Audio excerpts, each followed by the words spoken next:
personality. I'm the cult of personality. The cult of personality. The cult of personality. Hello, welcome to a Wednesday edition of The Voice of Ocala. Buddy Martin with you, along with the cast of thousands. Glad to be with you here on this fine December day. Just 1 week away from Christmas. And go ahead and say, get it out of the way. It's what every talk show host said today when they came to work. It's the biggest cliche. No, I didn't hit the lottery. And two people apparently did. So, Buckhead, Georgia, and Atlanta, in a very affluent area of Atlanta because they need the help. And right outside of San Jose or San Juan, somewhere up in Northern California. Yeah, well, anyway, somebody's not rich at the today. Martin household. No, nobody that I know. Good show today. I'm looking forward to a couple of things, especially the interview with Jim Kirk, the great Jim Kirk. Someone I think has been what I call a giant oak in this community. He doesn't do much interviews of any kind anymore. And Jim is on his way in. He's a former mayor for a two-time, councilman and mayor, and had a great role in the development of downtown and our entire community, and was a guy that we owe a great deal of gratitude to in our city. So he'll be in at 4 o'clock, a little before that. Mayor Kentgren will be in at 3:30. I'm sure we'll have some discussion about yesterday's meeting in the county commission. I'm at the point where I'm kind of winding down on this a little bit because I think it's been very draining. We'll have some discussions today and tomorrow with we'll have Kevin McDonald in on the program, and we'll get his thoughts on a few things. But I'm of the mind that maybe the ball's been dropped on several sides, and that there's enough blame to go around, and too many theys, not enough we's for our community. But anyway, we'll go ahead and flesh it out, talk about it some more. But then by the time the end of the week is around, I'm ready to move to Christmas and other things, and talk about some things that are a little bit more pleasant. Today on the show also, Ivan Maisel from ESPN will join us to talk about college football. If there had been a playoff this year and the selection committee, what would have happened? Would they have gotten it right? Probably not, because it gets down to the sticky wickets of trying to find a fourth team. Well, that's easy. Mm-hmm. Georgia Southern, 26-20 winners over Florida. That's what I'm thinking. And then there's also the issue of what is the Heisman vote? Is it a morality imperative? Is it something that how much that should take place? And I wrote a really good piece about people who had left him off 115 ballots. Him meaning Jameis Winston, and I get his take on that. And I'm not sure if we'll catch up with Dave Pingolo or not. I texted him earlier, so we missed it yesterday, and we'll maybe get a hold of him, but not. But today, we'll also read a story today from the Tampa Tribune about the stadium issue here. We're in the news there, and I'll have to dig that out. In fact, you can go ahead and Google it now. I read it today earlier. It's on my Facebook page.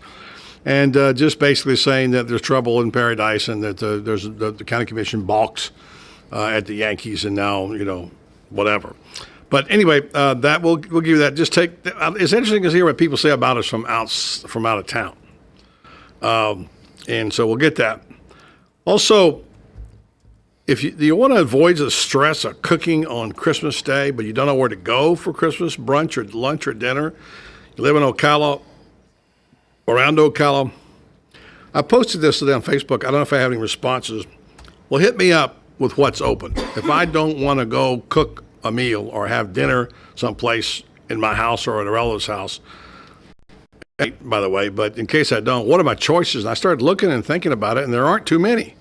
I did find one, however, and I'm looking at it. And I might share that with you, and I might not.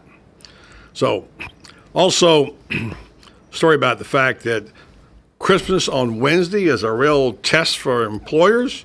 It's not a good day for them. No, because who wants to go to work Thursday and Friday? Yeah, it's Buddy Martin doesn't.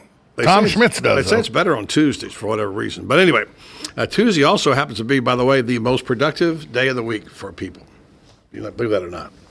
And so that's the day we do Trivianator. It's definitely the most productive day for me. Well, it's the day you give everything away and there's not much left. So, so anyway, some news about that. And, of course, if there's time, we'll have Fake or Factoid.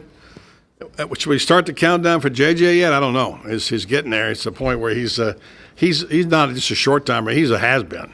He's out of here. He's gone. Let me tell you, he's so out of here that today he walked in, he said, there's a shirt and tie and slacks in the office. He said, what's that for? And I said, JJ, the event we got tonight, What event? I reminded him. He was like, oh, yeah. I've only told him about it every day for the last week, and he's so out of touch with everything that he not on his radar. He shut it down. He's not on his radar. He's got to worry about where to get some furniture, how to move into a new place. So I got a futon at the house. I'll give him. well, there you go. There's an opportunity for you. My dogs would be upset that I gave away their futon, but you can have it, JJ. It's nice of you to give away your dog's bed to JJ. I know he appreciates that. Anything I can do to help? Yeah. All right. So the Jim Kirk thing, I want to cut this, record it, because I think it's something for posterity in terms of Jim's perception and of what took place in the 60s, 70s, and 80s as Ocala was, going through some difficult times, what was going on.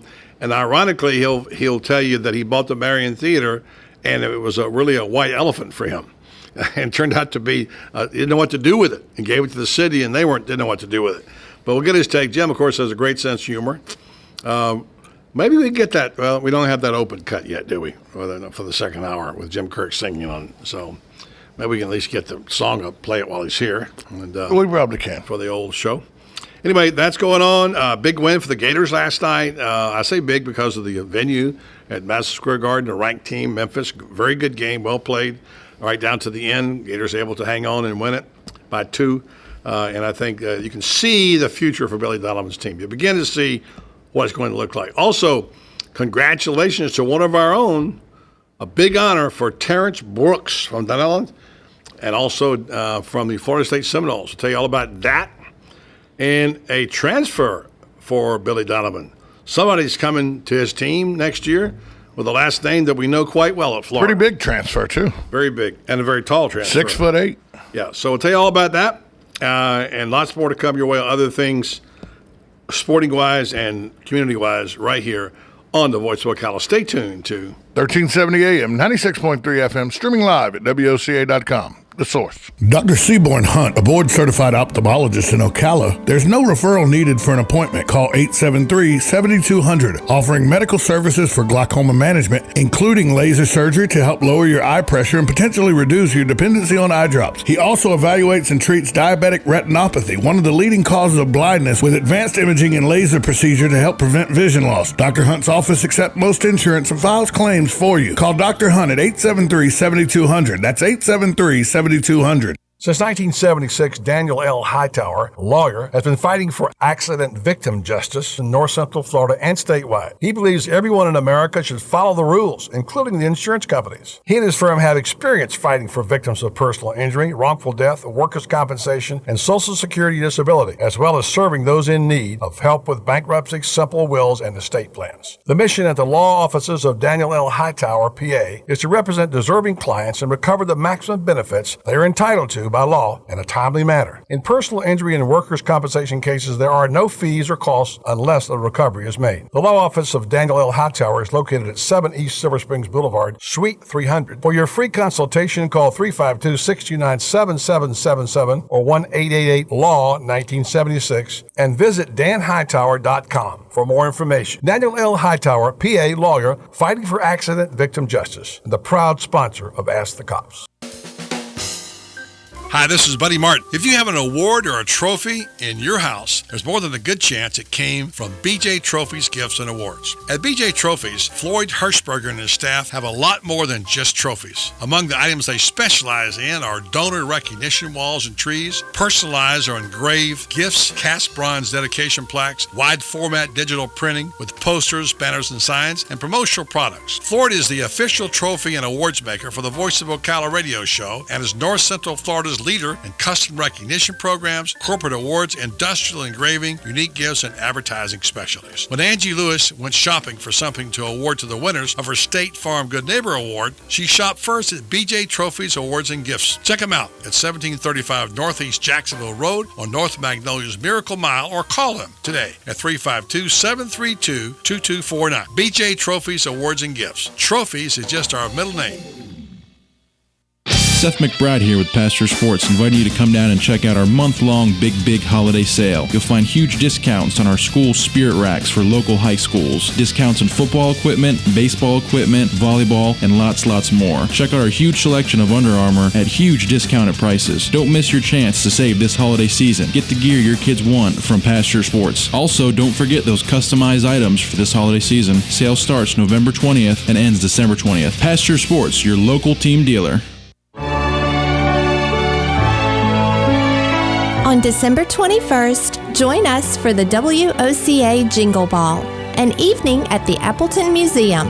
From 6:30 to 8:30 p.m., come enjoy the beautiful collection of colorful trees, nutcrackers, and countless decorations throughout the Appleton Museum.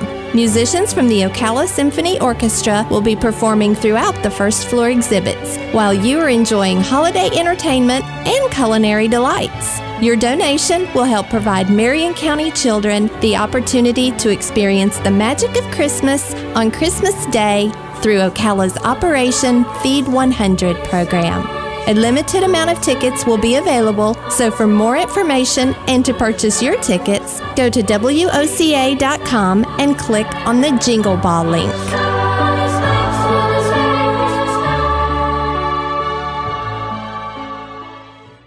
Hey, Matt, I know Sunrise Automotive does auto stuff, but I need some tires for my truck. Can you recommend someone? Yes, I can. We do that. No, I mean I need them installed and balanced and all that. Yep, we do that. Well, my son needed his windows tinted. Yep, we do that. I need my seat replaced. Yep, we do that too. I need a new roof line, and a new spoiler, and a new trunk. We can even do that too. Okay, I get it. I suppose you can also do a radio show too, huh? Well, as a matter of fact, join me every Monday at 10 for auto repair with personal care here on The Source.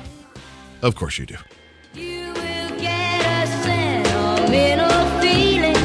When you hear voices singing, let's be jolly, deck the halls with boughs of holly. I know people are shopping because I know that there's a lot more people here at the mall than ever. And I come down Easy Street now, it's like kind of like driving in New York traffic.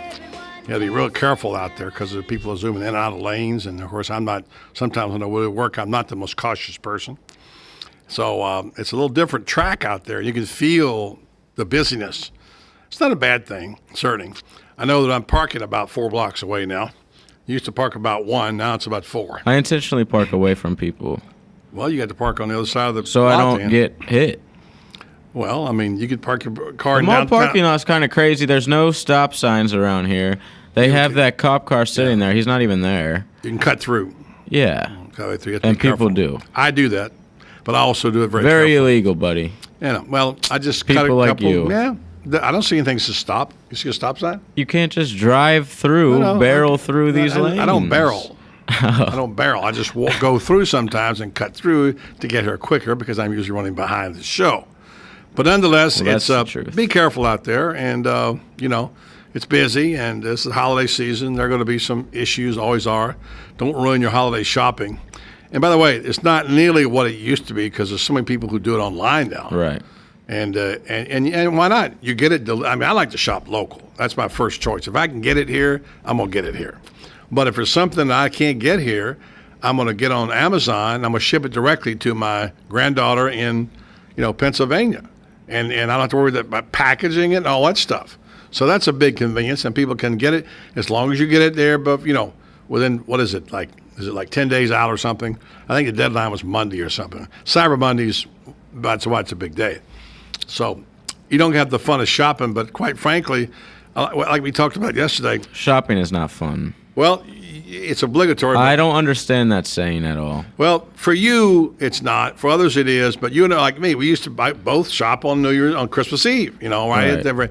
And it's kind of fun to say, I want this, I want that, I want this, I want that, and I want this. And I'm done, But that's not very thoughtful. Exactly. I was about to say the exact same thing. I don't really take too much effort in some of those last But I'm minute. not good at going into a store and have someone say, may I help you? No, you can't help me. Hate that. Because I got to be able to see what I want, and you can't tell me. You can't help me because I can barely help myself. Yeah.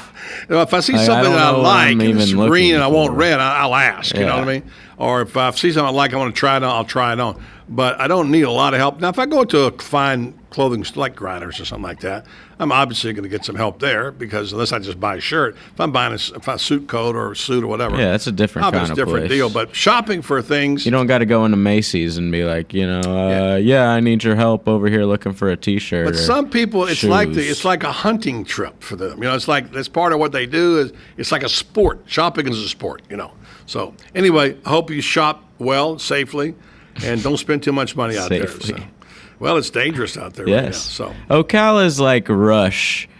Like you said, you can kind of feel people rushing around Yeah. the roads and stuff. Yeah.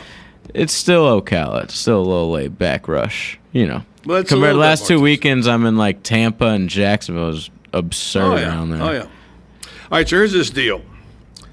If you want to, what if you wanted to go out someplace and eat brunch? I just say lunch or dinner at Christmas Day. Off the top of your head, where would you go? Chinese food restaurant. Well, see, I wouldn't eat Chinese for Christmas Day. I'm going to have a nice meal. And Oh, so a nice I want to have a place. nice meal. I mean, Impossible. I doesn't have to be turkey, but I want to sit down and have the trimmings and have a nice table and whatever. If I go out, there used to be a place Well, in in New Colorado. York, I assume there's a lot, a New very York, large yeah. Well, it's Jewish different. contingent of people, so Well, they but- have to have a lot of places open. Open on Christmas Day. Good point. But Here, there not are so much. there was a place in Colorado that was a Christmas place. There was a beautiful inn that we used to go on occasion, take the whole family. It was great, And my thing is, why does somebody spend all day in the kitchen or 2 days in the kitchen, and then for 20 minutes and then you're out? I mean, sometimes the fun is in doing it. Sometimes it's not. Some people love preparing it. And I've had a lot of great family Christmases, and Miss Stoney has cooked tons of great food and continues to do so. But I'm thinking, I don't want her to do that now, especially since we don't have that many at our house. So I'm thinking, where would I go in Ocala? Well, none of the private clubs seem to be open. I posted on Facebook. I'm going to go over there and look to see if anybody answered me and tell me what they did. I started checking, and I called a couple of places. No. Not open. And then Joni said, well, what about a hotel?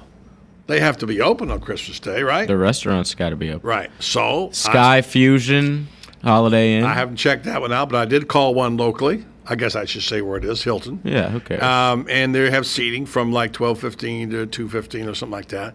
And they have 11 to 2, whatever it may be. And I got the pricing, and I made a reservation. I thought, well, just in case, if I decide I don't want to do it, I'll cancel.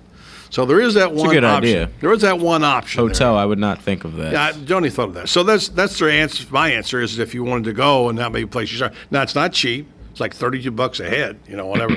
But you get the whole Christmas deal. So if you're looking for a place that much, and by the way, this is not an advertisement, but there are other places, and if anybody knows them, post them on Facebook page. Let's talk a little bit about some of the fallout from yesterday's county commission meeting. We're all processing this now. We're all getting a little bit of a battle fatigue over it. It's worrying people down. I talked to some people today about it. I'm sure we'll discuss it with Mayor Gwynn, who'll be here at 3:30 somewhat. Even Jim Kirk will probably give his 2 cents worth on it because it's a big issue for our community. But what I wanted to do, I want to make a comment today, and then we'll just deal with it tomorrow with Kevin McDonald, and we'll probably begin to wane on this until after the first of the year, till the June 7th meeting. By the way, June 6th is the national championship game. June 7th will be the meeting when they have the discussion. January. I'm sorry, I said June. January, J and J. January 6th is the national championship game. January 7th is the county commission meeting to review, and there's no way it's going to ever get on the ballot. I'm convinced of that now. It's not going to happen. And here's what I want to say about that. I'm for the stadium the best way it could be done. I thought maybe sales tax might be it. I still think it could be. But there's not enough people on board that idea. So if there's a better way of doing it, let's bring it on, and then we can look at it and see if it makes sense. I think we need a community building of some kind. And it would be nice if we had a whole complex. But let's just say that if we're talking about doing this, I think it's still a good idea.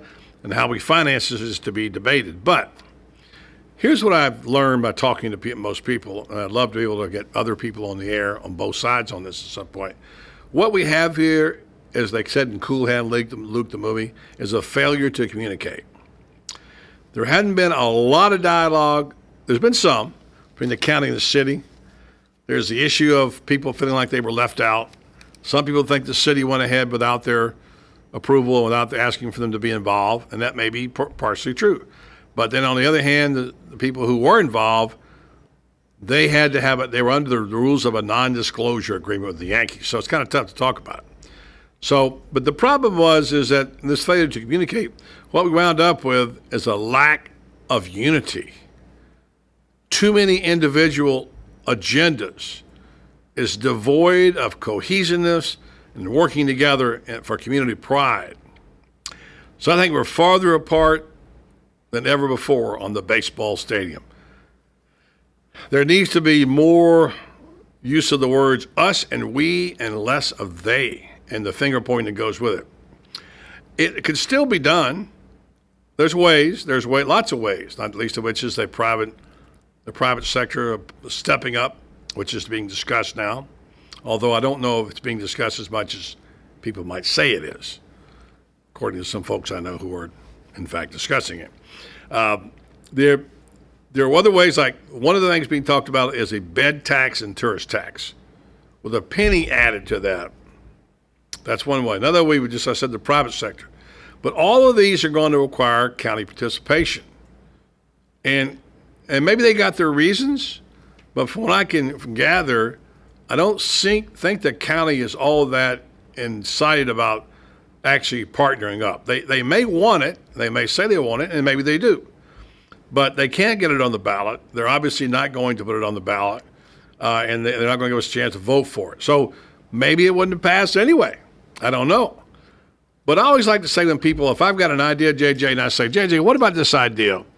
How about if we put on a touch football game out in the parking lot, and we go out here and we have a little game on Christmas Day, and we get the Canes and the Knowles and whatever, and and you say to me, well, I like the idea, but I don't like the location. Okay, let's talk about the location. Maybe we get a better location. But don't just say, I don't like that idea. Let's don't do it. Always give me something back that's better. That's what you talk about discussions. And I read something this morning about starting out with an idea and a dream and following up with the habits to focus on it, what have you. And consequently, I think we've lost our focus now. It's gotten to be individual battles. And I don't care which method we use for raising the funding, or if the sales tax is shot down because it's not the best idea. But I do, and will continue until my last breath to advocate for a multi-use community facility. We need it in this community. I hope there's some way of getting back to the board and talking about it. And I hope that the people will continue the dialogue, and I hope that this whole thing doesn't die in committee, because it sure feels like the can's being kicked down the road, and they're not willing to deal with it. So I know people think I'm mad or I hate the county commission or whatever. No, I'm not. I don't hate the county commission. I'm not even really mad at them. I'm just disappointed we can't all get together, and I don't understand what the issue is with the county commission, other than the fact they know it's going to fail, and therefore they won't take it. They won't bring it to ballot. So anyway, that's that part. As I said, we'll wind this conversation down. For those of you who don't care about it, I apologize. I know we dwell with it incessantly on this, on it incessantly here. And that's kind of what our job is, to try to get a hold of an issue and talk about it and air it out. And for those of you who did participate and who do want to know and who've thanked us for that, I'm grateful for that. But for us, it's not about a popularity contest, trying to make money off of it. I get nothing from the stadium if it's built out there. It's simply my community pride. I know many of you have the same pride, and we have different ways of looking at things, and that's okay. That's a good thing. The question is, how do we ever come together to make something happen? Maybe Jim Kirk, former mayor and councilman and business owner here for so many years, can give us some hints how they did it back in the day, and maybe we can learn something. Okay, how do we feel about Christmas on Wednesdays? Of course, I'd rather have it on a Monday or a Friday because it kind of makes a nice little long weekend, naturally. But a lot of people think it's a challenge on Wednesday. And when it happens any other day of the work week, you're guaranteed a 3-day weekend. But when it's quote unquote plunked in the middle of the week, according to the article in USA Today by a woman named Beth Markline, she's quoting someone as saying, "It just feels uncomfortable trying to figure out what you're going to do." And it's because companies have year-end deadlines, that Tuesday is usually a productive day, that your Tuesday is really your Wednesday that week, and you have temporary staffing problems. So the story I'm reading, it says Wednesday is a bad day to have Christmas. I don't know. How do you feel about that? Wednesday, is that a bad day?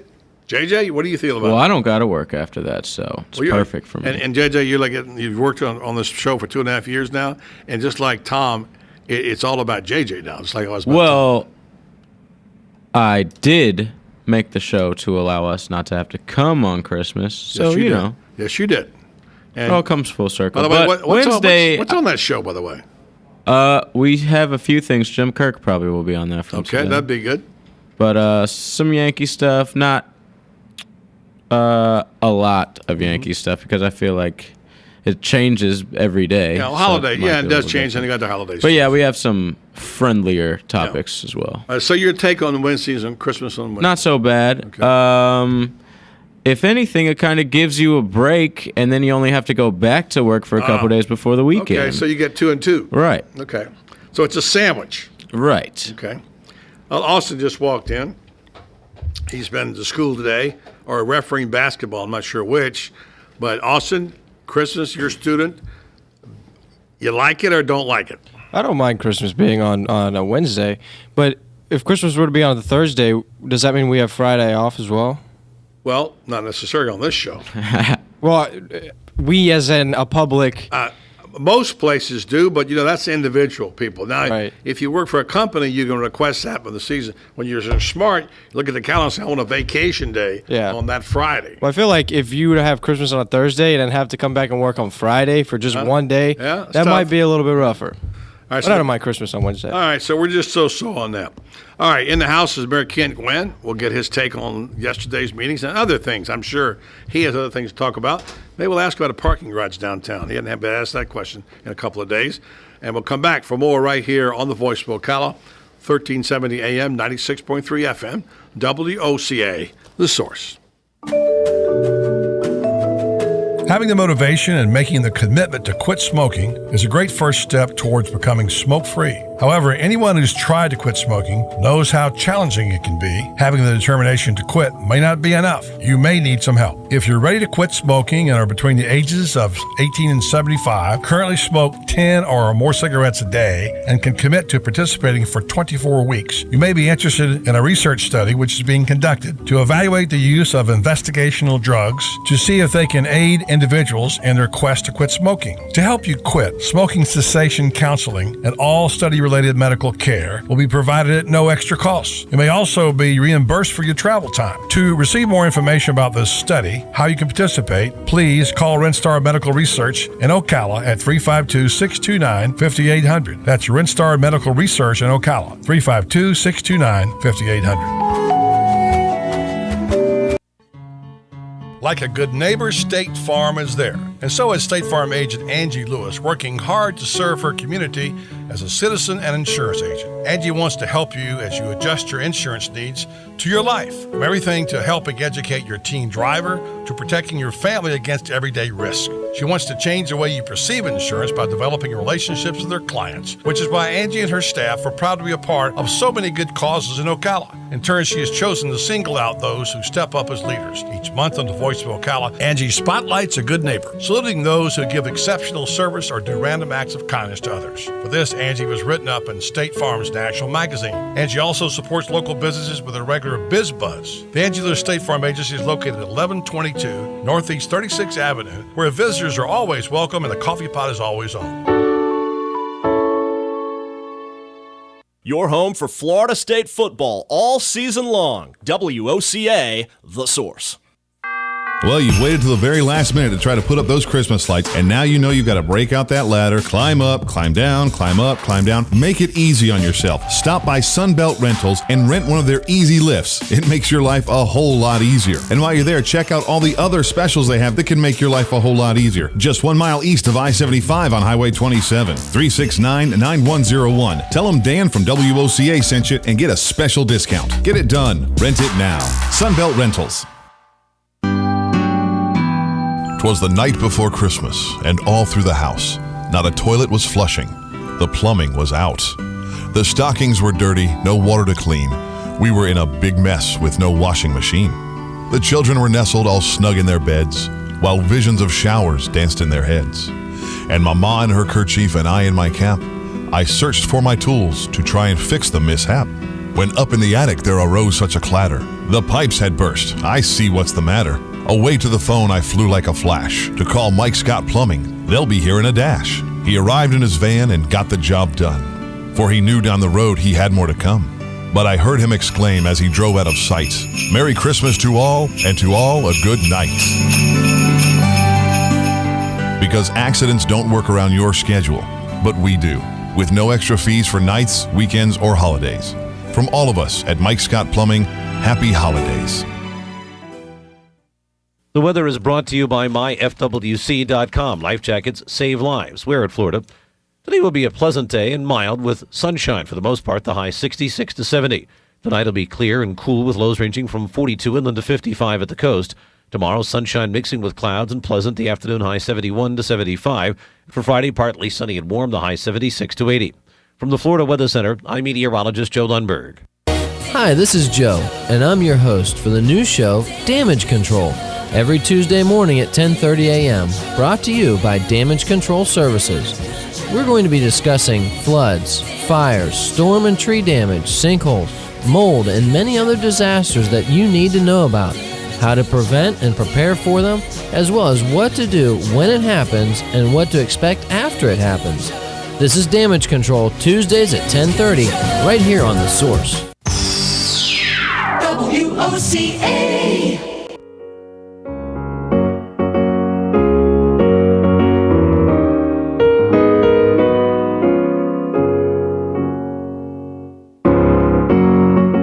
Even JJ's getting into it now. A little Tannenbaum going on the piano. Good job, JJ. Like that. That's a good tune. Joined now by the mayor of Ocala, who's here with us almost every Wednesday at this time to discuss a variety of things. I'm sure we'll talk baseball stadium, but how's your Christmas shopping going, Mayor? You getting any done? Yeah, I'm getting a little bit done. I've got a few things to get for my wife left. That's all I'm responsible for. She takes care of everything else. You're like me, you don't do anything except maybe hang on stranded lights. I don't even do that, by the way. Well, actually, she does. Yeah. She does the exterior illumination. How about giving her a shout out right now? She's not listening. Go ahead. That's not the point. Other people are. Give her a shout out. Sandra, she does our exterior illumination on the house, and takes care of all the Christmas gifts for everyone except for me. Well, she does me, and I'm responsible for her. But no, she's a great wife. I don't know what to do without her, so I appreciate that. She's got to buy her if you're a nice, listening. She's got to give her a nice present. For all those that are listening, make sure you tell her that. Well, see, that's the point. It doesn't matter if she listens, as long as somebody else tells her there's listening. Okay, maybe someone will tell her that at church. We have upwards of 30 or 40 listeners, so That's true. So you never know what you might get through. And by the way, let me just saying shout outs to my wife's stepfather, John Bird, who goes to church with you. John It's his Bird. birthday. Oh, today. really? Happy birthday, John. I know he listens, so happy birthday, He John. listens all the time, so yes, he does. Well, all right. Let me ask you. Let's don't get too heavy just yet. This is holiday season. What do you do for Christmas dinner? For Christmas dinner, or lunch, or whatever you want to call it, lunch or dinner. We are at my in-laws. Okay. If you weren't going to be with your family, what would you do? We weren't going to be there, golly, for Christmas? Yeah. Golly. I'll ask Tom the same We question. probably, well, if anything's open, we probably go out to eat. Where, though? The boys will be home. We're probably not going to cook. Yeah. And if there aren't any leftovers, where would you go? I would probably, if they were open, I would go to Carrabba's. Carrabba's is one of my great go-to people when You call them and find out if they're open or not? Well, let me.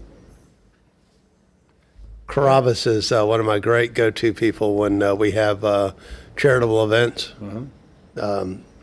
George is very, very good. This is the manager on helping us out for the community. Really good. They're a good community place. I know great. a lot of folks go there on Sunday afternoons, and the Brantleys are always there on Sunday. Yeah.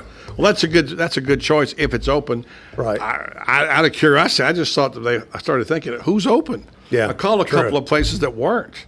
Oh, I wouldn't think so, they would be. That's what I was saying, if they were open. But Joni said, well, hotels have to have places. So that's true. JJ brought up Sky Fusion, and I told him we called the Hilton.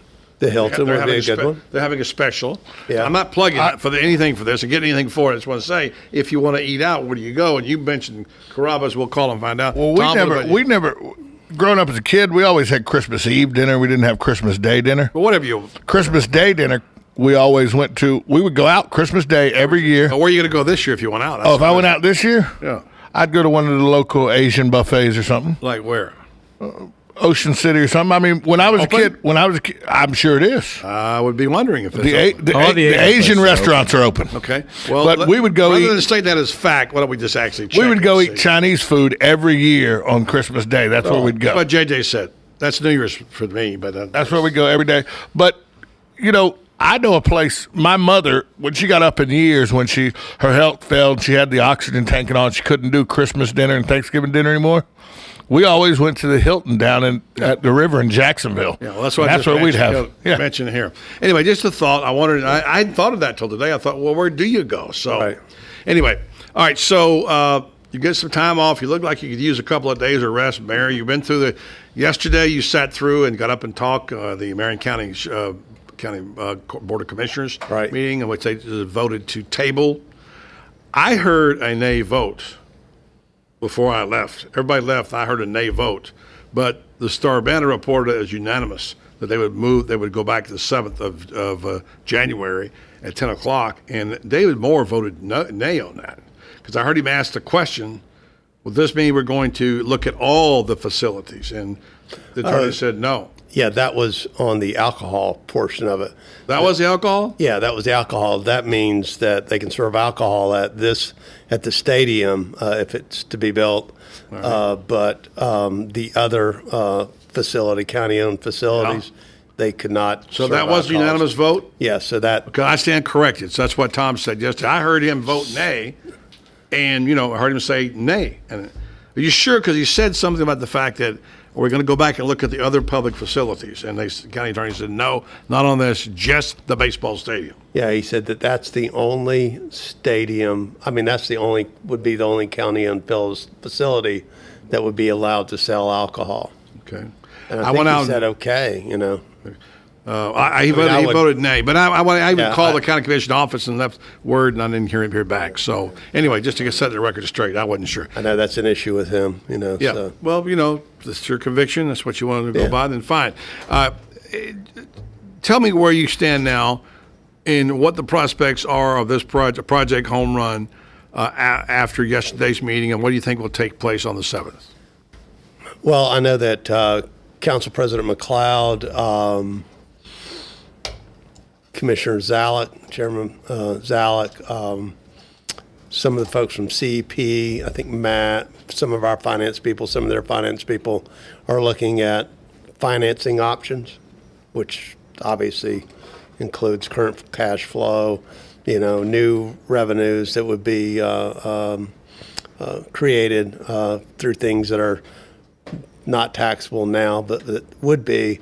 And bonding it. We were looking at bonding. That was option A when we first started discussing this. The interest cost on 30 years for about $30 million, $35 million is about roughly $10 million in interest cost, I'm told. So you wouldn't have that obviously with the sales tax. One of the things that Brad Rogers wrote today in this editorial about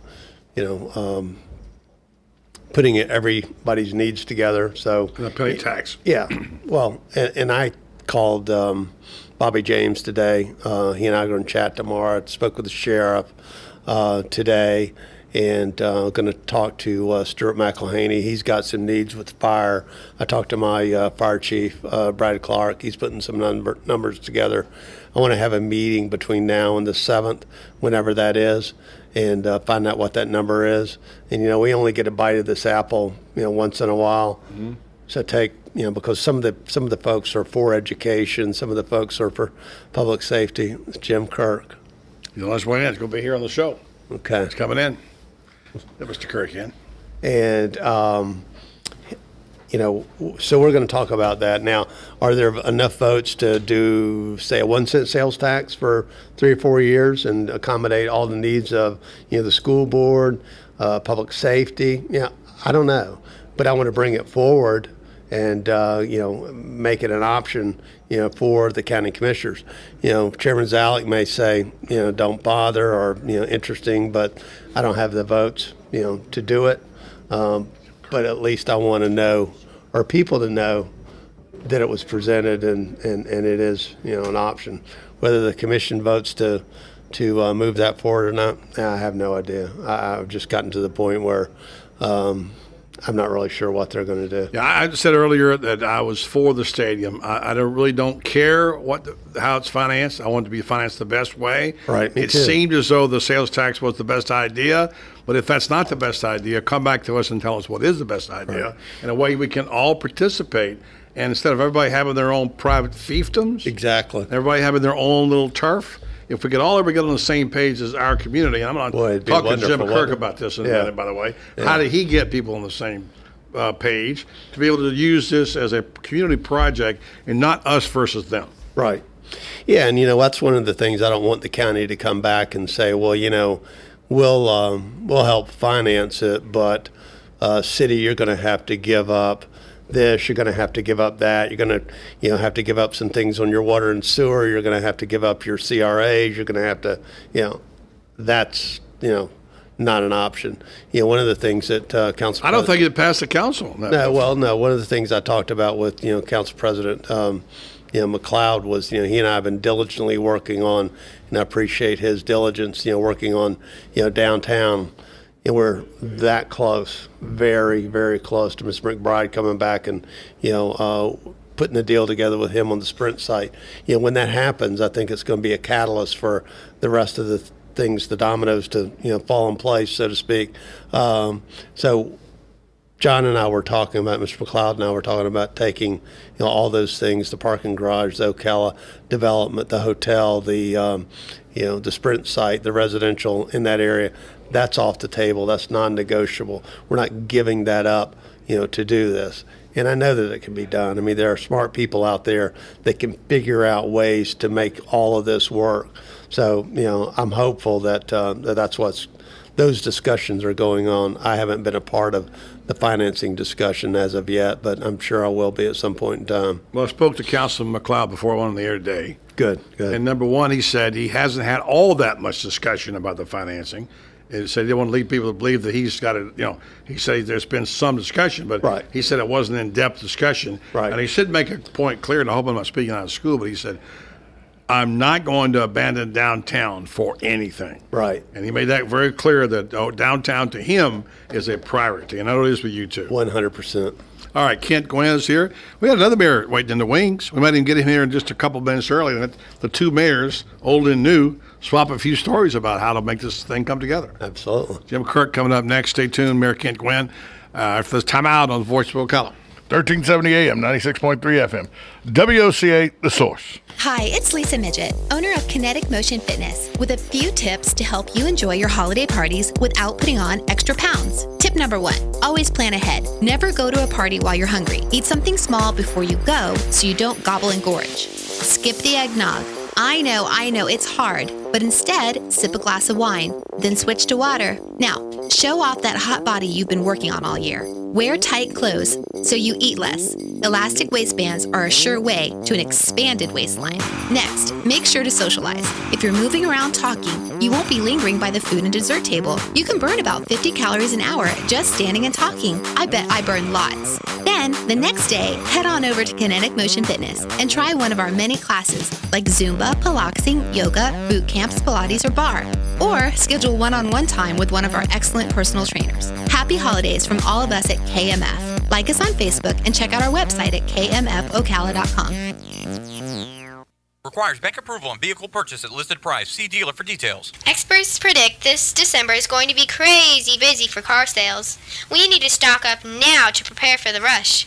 Hello, I'm Chris Spears from Prestige Auto Sales. I'm about to tell you about one of the biggest saving secrets of the season. Cha-ching! The early bird gets the deal this month if you'll trade in your old car early. Even if you owe $2,000, $4,000, or $6,000 more than it's worth, you'll get up to $4,011 off based on the car you choose. Our For the People credit approval process works hard to get you approved. That means even if you've been turned down before, you could be approved for a nicer, newer car today. Be an early bird and save up to $4,011. Shop early before the holiday rush and get a nicer, newer car earlier than you imagined and trade in your old car early. Hurry, this special ends after we've helped 87 people. I'm Chris Spears and I'm a dealer for the people at Prestige Auto Sales in Ocala or Bellevue. Or call 694-1234. See you at Prestige.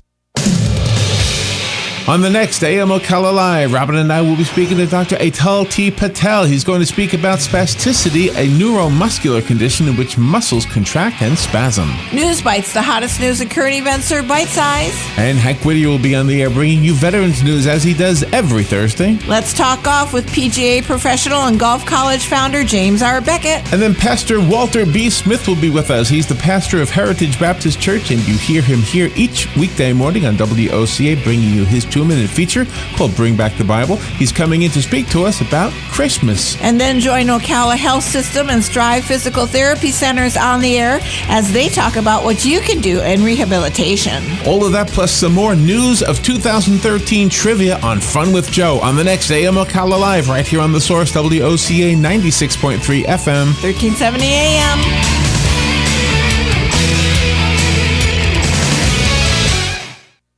With Disney annual passes, your family can experience magical holidays and excitement at all 4 Disney parks over and over again. And while lots of Florida residents are enjoying the magic year-round using the monthly payment program, you could win your passes from WOCA The Source. Enter now for your chance to win at WOCA.com and tune in every day for your cue to call in and enter to win 4 annual passes to Walt Disney World. Daily prizes include $50 Disney gift cards. So log on, tune in, and win from WOCA The Source.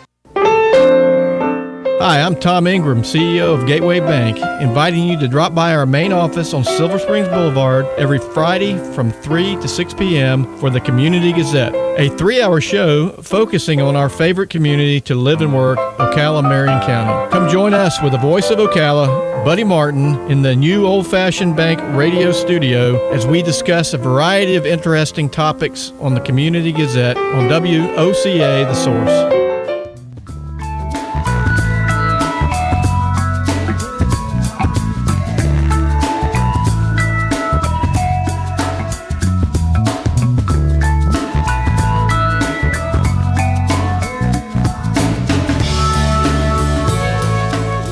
Back to Voice of Ocala. We're joined now by another celebrity, full of celebrities here. Kent Gwynn, the current mayor, and the former mayor and councilman, my good friend, the great Jim Kirk. Jim, it's great to talk to you, my friend. Thanks for coming in today. Well, thanks for the invitation. I didn't realize that. We invited you? I thought we just left the door open. I didn't know we actually. I know, but I thought it was going to just be you. If I'd known the mayor was going to be here, I'd have put a shirt on, a clean one anyway. He did put on. He's a Seminole, so he probably likes that shirt. Absolutely, I love that shirt. I just had to do it for you, in honor of you, my friend. Well, we got a lot to talk about, but right in this segment, I want you and Kent to compare notes on a couple of things. Kent tells me he had a great conversation with you about the seal. How the seal. So if you guys the mayors want to talk about that and share it, I'd appreciate it. Kent, you can open up and talk to us about it. Well, I was the city seal came up recently, and we were they were taking it off of the gazebo. And I know you and I talked about that, and we got that seal back on the gazebo. To me, that's like ground zero of Ocala. And Hobbs, your sister, had gotten that gazebo repainted, and we moved it, to the center of the square and everything. So it was kind of like sacred ground. So when that seal came off of there, that was like the fight was on. So we cooler heads prevailed, and council members asked city manager to put it back on, and it got back on. So everything worked out. But I had asked Mayor Kirk about the language on there where it says "God be with us," and I'll let him tell the story. But he tells an interesting story about how that occurred. So I'll let Mayor Kirk. You got all of 2 minutes to finish that up. Can you do it by then? Oh yeah, I can take all day if you want me to. But Buddy, during you can't because the computer's going to cut you off in 2 minutes. So. In the '60s, the whole country was involved in civil strife, which young people won't understand today. But because of the civil rights issues, there were many cities burning. There were riots all over the country, and things were happening that were separating the two communities of the black and white. I don't know what you want to call them, but I'm going to say black and white. And during that time, the mayor of the city appointed a biracial committee, a secret group to handle any problems we saw anticipated that might come up, but we didn't want to have any problems. We had so many fine people on both sides of town, black and white. He had no problem appointing a committee, which he did. I was on that committee, and at the first meeting, he asked me to say a prayer. And there were some pretty heavy hitters there, and I really didn't know what to say. And all I could think of was God be with us, because we were facing some problems. And at the same time, we all joined hands. Every meeting we had then, and after I became mayor, we continued that committee. And we opened every meeting and closed every meeting with God be with us. And there was a pastor on there, a black pastor from out Silver Springs, well-known statewide person. And so it became, in my mind, as we went along, we had no problems. If we saw something coming, the mayor got them together. We had the Black Panthers and the Ku Klux Klan at one time requesting a parade permit on the same day, on the same route. Well, we called the Ku Klux head in, and we called the Black Panther group in. We simply told them we're not going to do that. You can go this way, or you can go that way, or you can do it at separate times. I hate to cut you off, but the computer is playing music in my ear. That story will be continued on the other side. Stop right there. It's a great story. I want to hear the rest of it, but the computer's telling me I got to go. Stay tuned. More Jim Kirk next hour right here on the Voice of Ocala, 1370 AM, 96.3 FM, WOCA, The Source. Thank you. She grew up in an Indiana town, had a good-looking mama who never was around, but she grew up tall and she grew up right with them Indiana boys on an Indiana night. If you need a sign or a banner for your yard or your business or your campaign, I'd recommend you go to Signs Unlimited at 318 South Magnolia in Ocala. Screen printing, embroidery, digital graphics. Do what I did when we needed signs for the Save the Marion Theater Group. Go see Vic Buttermore at Signs Unlimited if you want quality work with a fast turnaround from somebody who is deeply committed to his community and always ready to assist you. There's a reason Vic's slogan is, "It's our business to make your business better." Sign up for Signs Unlimited. Call 732-7341 today.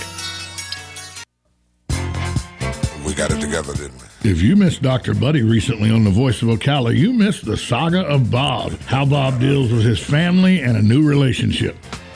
The issue is the mind of the children, how they think about it. They don't know what's going on, right?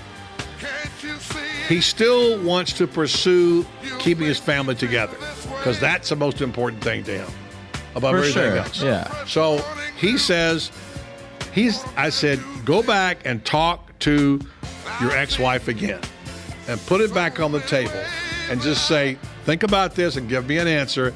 Then go to your children and make it known that you say, I don't want to live by myself.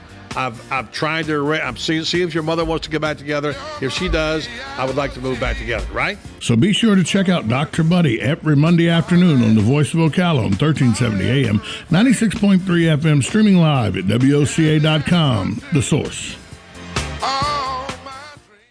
Hi, this is Buddy Martin. I want to tell you about a conversation I had recently with General Manager Pat Murray on the great family atmosphere at Country Club of Ocala. It's a family-first club. Again, we have any number of different types of memberships, but obviously the one that attracts the greatest level of interest is our family. And the reason for that is we have a little something for everybody. I mean, we obviously have a world-class golf course.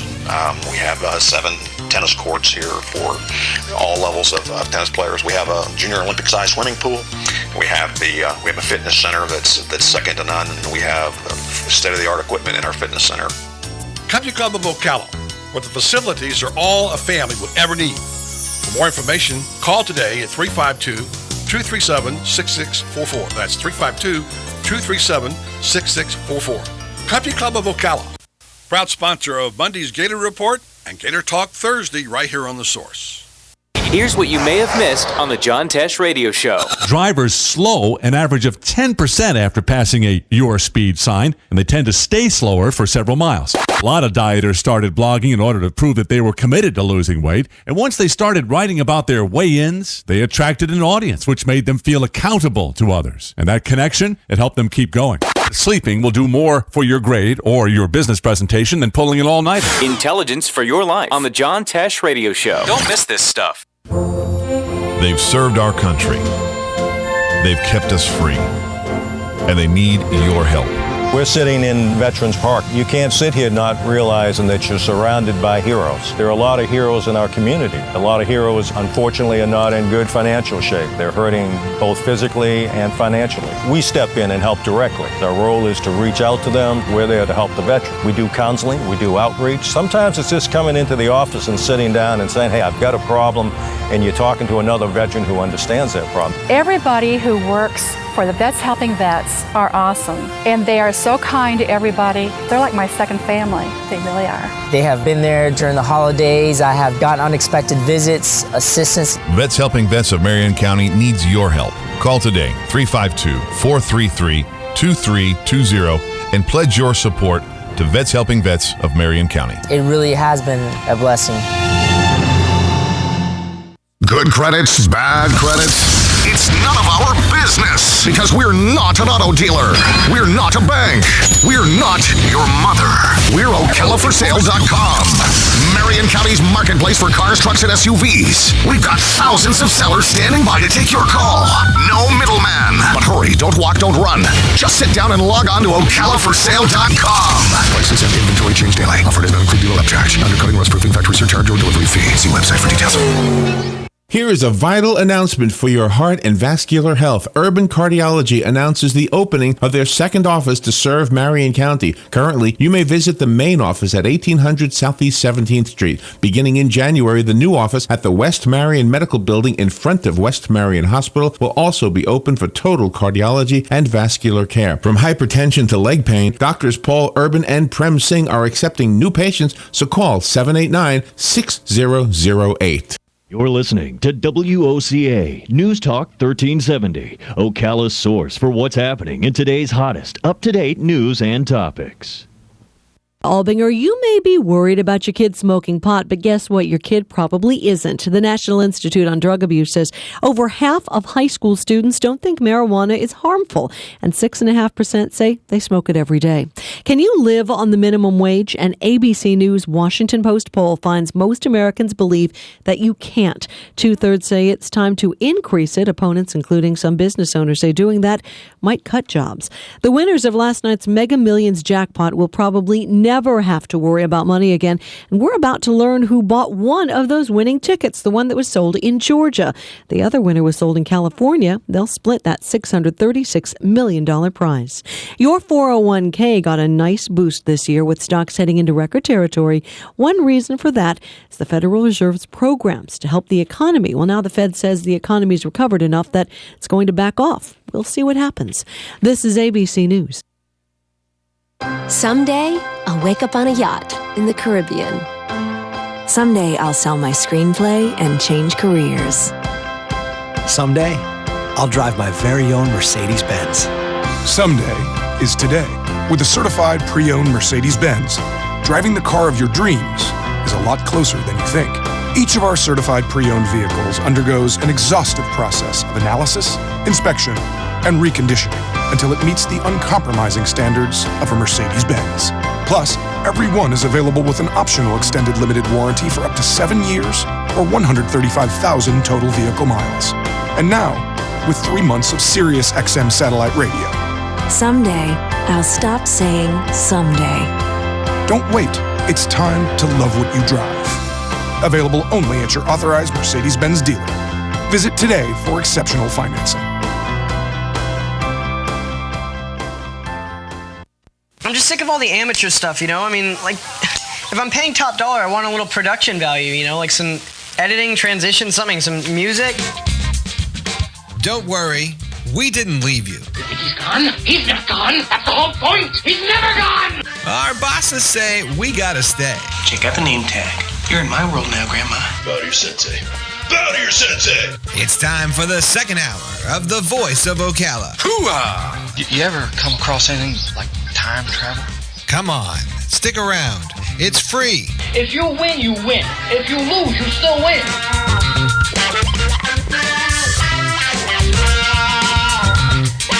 All right, welcome hour two of the program. I want to say this is the open currently as it sounds, and this is how it has been for over 2 years. However, Not quite.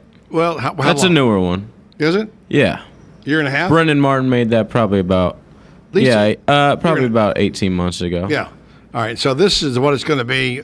Plus that, as soon as JJ gets back in the studio, this is what you'll hear when we open up the second hour to be followed by this. JJ, play it. Yes, it's time again for Buddy Martin. Call him up and tell him what you're thinking. But be kind because he's doing the best he can. That sounds like somebody I know named Jim Kirk, although it was an edited version. Had a verse skipped in there. But that's a song that my next guest, or my current guest, wrote in 1996 and came in the studio and said, "You want to play this? I wrote a little something for you." And that became the theme show for Buddy Martin in the Morning for about 2 years. And I've actually had people tell me, girls who were 10 years old then, who are now, 26, say, my family got me up every morning at 7, and I grew up with that song. So we're bringing that song back in your honor. That blurb, at least, that part of it. It's a longer version, which we can play sometime, but that's the essence of it. And if we found it in the archives, I think Jim found it somewhere over in his man cave in a corner. And I just want to say publicly, first of all, thank you so much for doing it. And second, thanks for finding a copy, and it will be in perpetuity, which means it'll be here at least 3 more weeks. That's perpetuity to you? Yeah. You must be a Gator. Let me say this. I feel honored that you still have it, and it reminds me that you never paid me for it. That's all right. We'll sell it up right now. We'll talk about it later. I don't want to owe you anything. Wait a minute, We'll talk about it later. Hold it. I only got a 50. I'm not That's giving all you right. that much. My attorney is at the window now. I see you right there. Yeah. This attorney brought you. You're smart. Yeah. Attorney. Buddy, I'm glad you're still in radio. I've always liked you and admired you, and I'm glad you're back in Ocala. And that tickled me to death if you would play that every day. It's going to be an hour 2, which is, of course, at 4 o'clock every day. That will lead off, and the second open will be, and that will be your voice will go on as long as I do. I don't know how long that will be, but certainly, I just want to get that in there real fast. And I interrupted you so rudely last hour. I'm sorry that in this world of technology, I have no control over this anymore. Used to blow through breaks and opens and stuff, but anymore it just automatically does it. But you were telling a great story.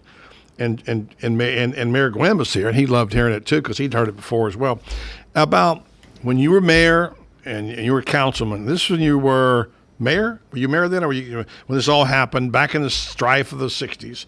We had all the problems around the country, and I'm trying to retell parts of this, and that you came together in the community. Black and white people had a committee, and you'd met everything head on, every issue that came up. which, by the way, there's a message there someplace. I hope everybody's listening out there right now about people coming together to resolve problems. That's a message that shouldn't be lost. But I interrupted you. You were just telling the story that you and your colleagues, I've forgotten who you said, but had gotten a request on the same day for a demonstration/parade by the Ku Klux Klan and the Black Panthers on the same route. Now, pick it up from there, will you, Mayor? Okay. Well, for those people who weren't alive back then, those two groups were both devoted to making trouble for the opposite race. And while the rest of the country, or most of the country, was having problems, we didn't want to have any. But we sat down with the people. We managed to get everybody together. And once we did, they knew that both communities were not going to tolerate any problems. So everything worked smoothly. We went through that whole decade without an incident that you could even begin to call, a problem. And it all happened simply because people wanted to have peace in the community. And we took a strong stand on the type of thing that was happening all over the place. Which was, people were rioting, burning, and some of the bigger cities just were having real problems. Bad times. We thought Atlanta was going to burn down. Atlanta, L.A., Chicago, Detroit, Cleveland, all the big. We had a lot of problems, but our community, and I loved it before. I loved it even more afterwards. But the community came together. We didn't have any problems. We've never really had a racial problem in this community, buddy. We started out with talking with the mayor there a minute ago with how God Be With Us got on our seal. At the same time, we were developing and trying to draw a new seal. And in getting it done, when it came time to present it to the city council, we designed it. We had asked all the artists to give us some ideas what it would be. We put them all together and developed the seal that we have today. And we were getting the final touches on it. And it occurred to me that we had been so blessed during this period of time that we're talking about, that God must be with us. Now, today people are complaining about this God and that, but I don't know anybody, any individual, any group, or anybody else doesn't have a God somewhere. It may not be the God I look to and talk to, but to say God be with us made sense to me, so I said, let's put it on our city seal instead of In God We Trust. And really, In God We Trust is a statement, and a wonderful statement. God be with us, to me, was a request, a prayer, if you want to call it that, and it was answered every time we used it. I think it's been answered. I've used it a lot in the 60 years since then. And I think this community has been blessed with the people we have and the progress we've made and the many problems we have avoided that a lot of other communities haven't. So I think that during those times when some key people got together and actually prayed for this community not to have any problem, we didn't want anybody killing each other and all that kind of stuff. And it didn't happen. And it didn't happen because we were just hoping it wouldn't. It didn't happen because we allowed these people to get together and talk about it. And as I say, I was so proud of the community back then. I've never had a reason not to be proud of it since. That's a wonderful story. That's a kind of a little gift for us in the holiday, Joe. I appreciate you telling that story. And I'm also so glad to have you on the show today. Thank you very much. I've been wanting to do this show with you. I don't even know how long. I'm glad to be here. I appreciate it. The fact that you could be here today, and for those who know, Jim's he's getting around pretty good, but he's got a little chair to deal with right now. He will run over you if you're not careful. But I want to say that, even especially Gators, by the way, but I want to say that this has been something I've looked forward to. And in this next few minutes, I want to make sure I get the maximum out of you, brother. So I'm going to drill down, and I want you to tell me about, I know a little bit about you because I've written a story or two about you. And I love the story about how you came to town, how you decided to start a radio station, how you walked the square, how you talk to people, find out what their likes and dislikes. You did your own survey, the Jim Kirk survey. You don't need those other people. And you came up with a concept for a radio station that's still going today, some how many years?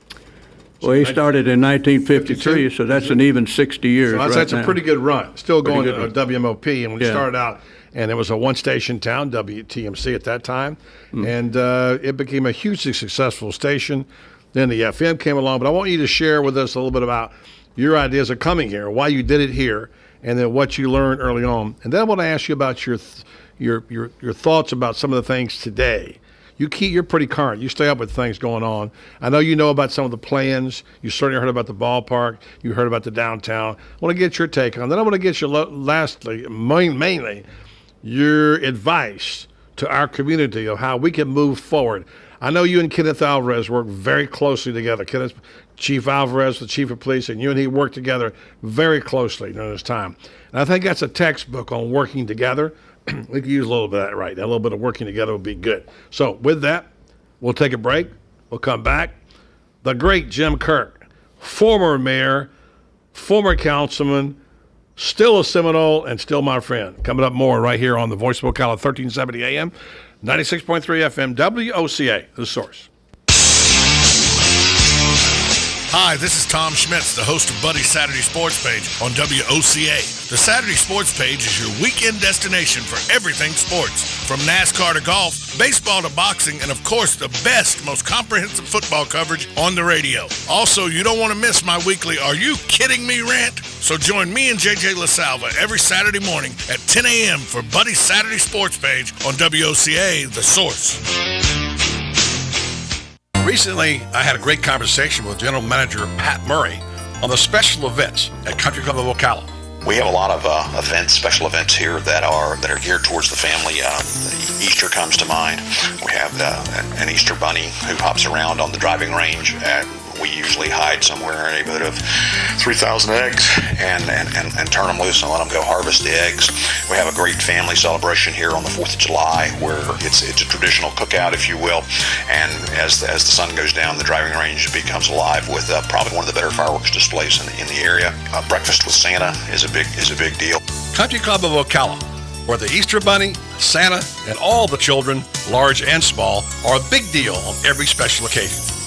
For more information, call 352-237-6644. That's 352-237-6644. Country Club of Ocala, proud sponsor of the Monday Gator Report right here on The Source.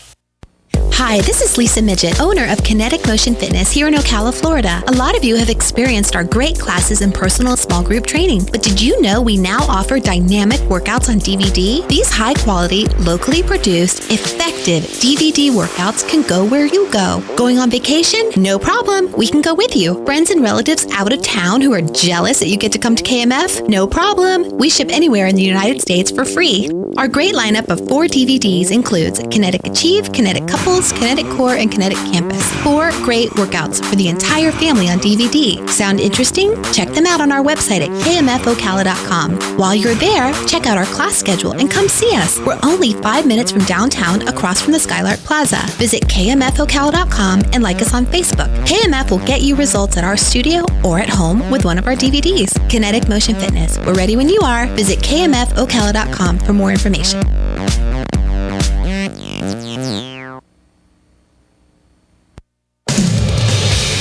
On the next AM Ocala Live, Robin and I will be speaking to Dr. Atal T. Patel. He's going to speak about spasticity, a neuromuscular condition in which muscles contract and spasm. News Bites, the hottest news and current events are bite size. And Hank Whittier will be on the air bringing you veterans news as he does every Thursday. Let's talk golf with PGA professional and golf college founder James R. Beckett. And then Pastor Walter B. Smith will be with us. He's the pastor of Heritage Baptist Church, and you hear him here each weekday morning on WOCA, bringing you his 2-minute feature called Bring Back the Bible. He's coming in to speak to us about Christmas. And then join Ocala Health System and Strive Physical Therapy Centers on the air as they talk about what you can do in rehabilitation. All of that plus some more news of 2013 trivia on Fun with Joe on the next AM Ocala Live right here on The Source, WOCA 96.3 FM, 1370 AM.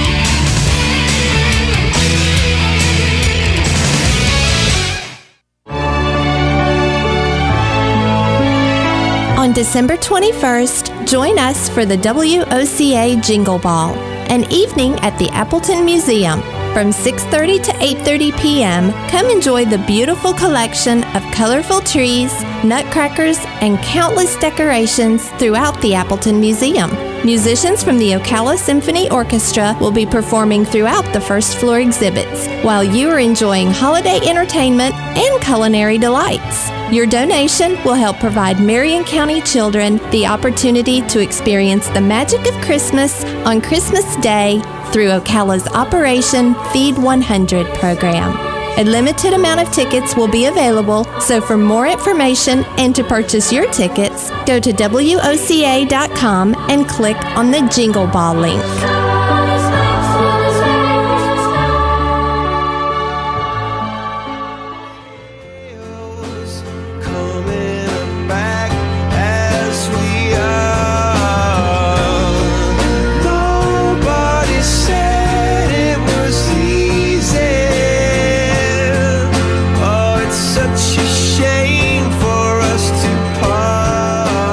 It's hard to keep him from talking about Florida State football. I don't blame him. He's very happy. Those who don't know, Jim Kirk actually was a founder or first play-by-play guy for the Florida State Seminole Network, which, by the way, this is the official station of FSU football. You hear the national championship game on this station. And by the way, if you want to see it on the big screen, Marion Theater, it's absolutely free. There'll be a tailgate party and a viewing party. I'm going to come by and kidnap Jim and throw him back of a pickup truck and bring him down there, although he says he won't come, but I'm going to figure some way to do that. But having a conversation with one of my favorite people in the world, if not certainly, the city of Ocala, Marion County, about the day. Let me ask you, first of all, just for people wondering, how you doing? How you feeling? You look really good, by the way. The best I've seen you look in quite a while. Buddy, I can't complain about a thing. I feel great. I tell people that I'm like a great big brand new Lincoln sitting over there, and everybody says, boy, it looks good. And you say, well, why don't you go drive it? He said, well, I hadn't got any engine, or the wheels are gone or something. I don't have a key. I feel good, but I'm 86 years old, and I can't complain about it. I haven't got anything everybody else 86 hadn't got. I'll tell you but I'm in a wheelchair, but I have friends who help me. And family that that they help, and it's just I can't complain about a thing. In fact, the lady who managed this radio station is a dear friend sitting over there now that pulled this wheelchair out and brought me in for you. So you thank her if you like the show. She's a keeper. Yes, she is. That's Carol Carpenter. Well, I don't know if you want me to tell who it was or not. I mentioned her name. She asked me not to identify her, but I can't blame her. Who'd want to be seen with you? Well, there's a lot of people going to be mad at her now because I think she told them she didn't do it anymore. And also, you owe money, and now they know. So yeah. Well, she hadn't asked for any money now in so long. Yeah. You got some great friends, and she's one of them. I want to. Again, maximizing the time here. We got a lot of ways we can go, and I want to ask you what you want to talk about. But let's get to the story about, I think, a very interesting story about why you came here. And you did play football. You went to Alabama, got injured. I'm going to try to move this story forward. Sure. You came to Tallahassee, and you can pick it up from there about how you got to Ocala and how you decided you wanted to start a radio station. Well, I worked while I was going to school at a little town next to Tallahassee, Quincy, and the man who owned that station wanted to put another station in town and got a permit to put 900 in Tallahassee, and he was getting ready to build, and the FCC came in and said, no, we made a mistake. You're going to overlap with Quincy. It was just 20 miles away, and you can't do it. You can't put 900 in there. So he started looking for another location, and Ocala came along. The retail sales were enough to support 2 radio stations, and there was only the one here. And so he moved the permit down here and asked me if I'd come down and work a year and put it on the air. And when I got here, and my wife and we were here one weekend and said, yeah, we'll go down. And before we got the station even built, we loved the community. We both felt like we'd been born and raised here. But that was a characteristic of Ocala then. It called itself the Friendly City. And I declare, I just felt like that everybody I knew, I'd grown up with, everybody was so nice. And I thought, well, I don't know if I want to go back to the mountains of Tennessee or not, which I had planned to do. And as it worked out, we just kept staying and staying and staying. And after 10 years, the man offered to sell it, which we took advantage of. And my friends back in Tennessee and my family always talking about, why'd you stay down there? And my only answer was, well, I loved everybody, and making a living seemed important, so it worked out fine for us. I would, if I had it to do over, I'd have come down in 52 instead of 53.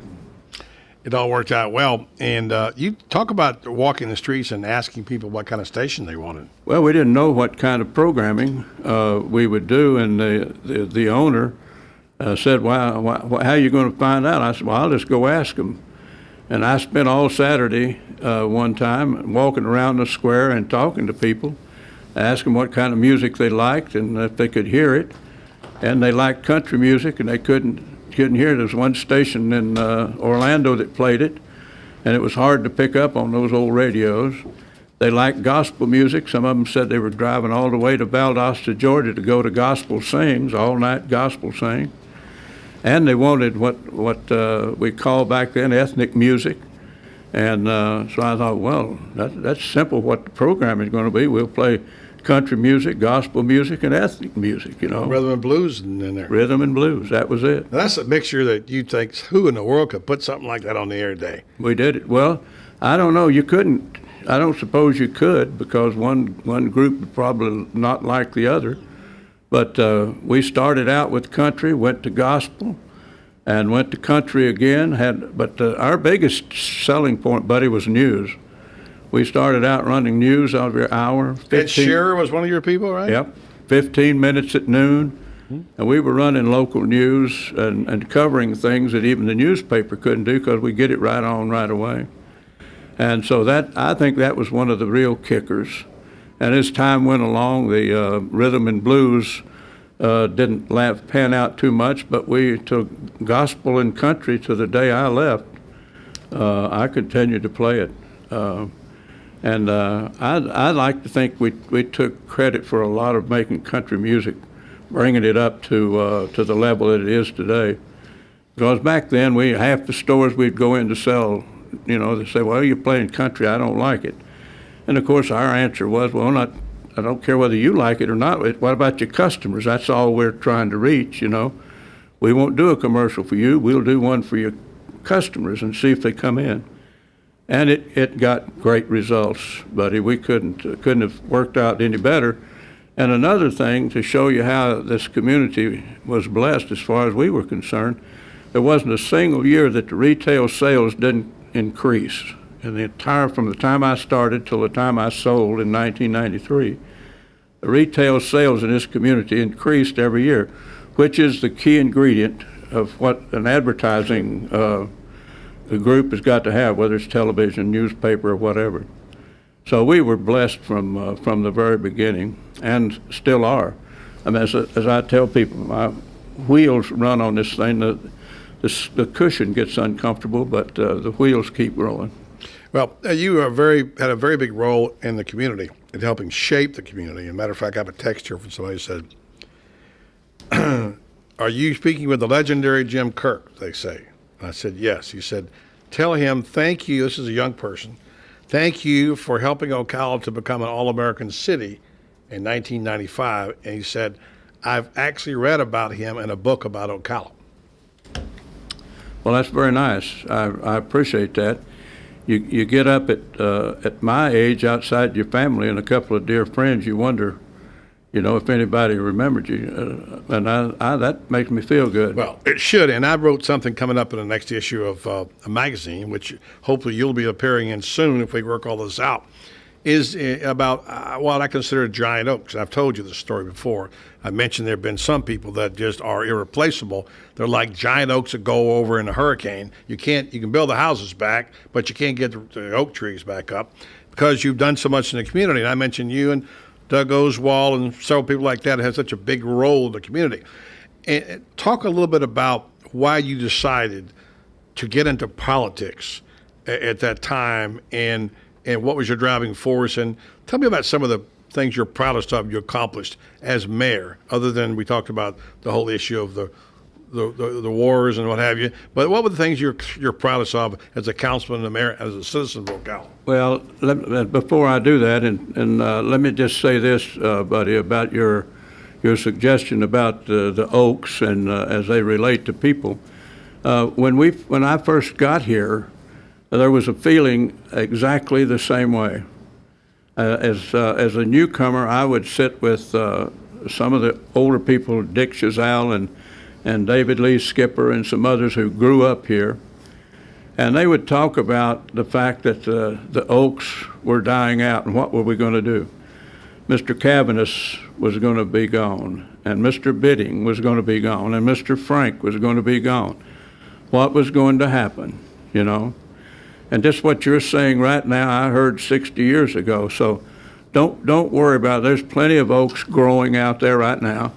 And 60 years from now, they'll be saying, you know, what are we going to do? Well, about, you know, those oaks are going down. This community is full of great people who are interested in it and will epitomize exactly what you're thinking about is going and not going to be around. But there's plenty of that going on. But we not only endured, though, to get back to the things that I'm proudest of, was the mere fact that I was able to serve. I really don't know why I got into it. In 1960, we had a gentleman who worked here with Swift and Company. That was a meat packing plant here then. And he was being transferred to Chicago, Mr. Jess Russ, a terrific guy. And there were 2 years left in his term, so they had a special election. And I thought, well, I don't know, I always enjoyed covering the city council, you know. I might like to get over there and see what's going on the inside. And so I decided to run. There were 5 of us jumped in the race. And you remember who they were?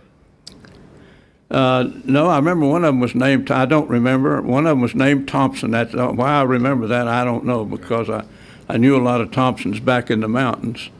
And I don't remember the names of all of them. But anyway, I don't know, it wasn't much. Probably 500 people voted back then, out of 6,000 people in town, I guess, I don't know. But I won that race and spent 2 years on the council, and I liked it. I had a good time, enjoyed the people, and but anyway, it was just becoming a time when things were beginning to get exciting. We had people that wanted to come in the city, be annexed to the city. The city had problems with wells going bad. And the state health department came in and said, y'all got to take those people in and put them on the water, your city, you know, the city water and city sewer and all of that. And things like that started popping up. And I thought, well, gee, that'd be nice to be a part of that if we could pull it off. So I ran for a regular session then.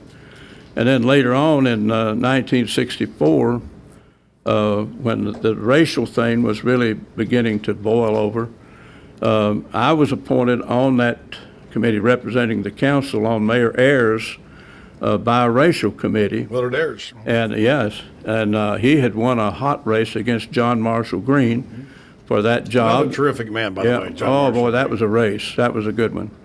And so I thought, man, that's, you know, I feel honored that to be on there. And Dr. Wayne McCall was one of those people. And you may even know the Reverend Preston from Silver Springs, who was a black preacher, magnificent preacher, and a gentleman, a real man. And statewide, he was a popular person. And Dr. Hampton, long-time pioneer family, of an African American family that people just revered. Yeah, and like I say, Dr. McCall and I, and then Willard, as the mayor, was the 5th member of the group. And that's a powerful group right there. Willard served 2 years, and from '64 to '66, and I became mayor then, and I continued the same thing.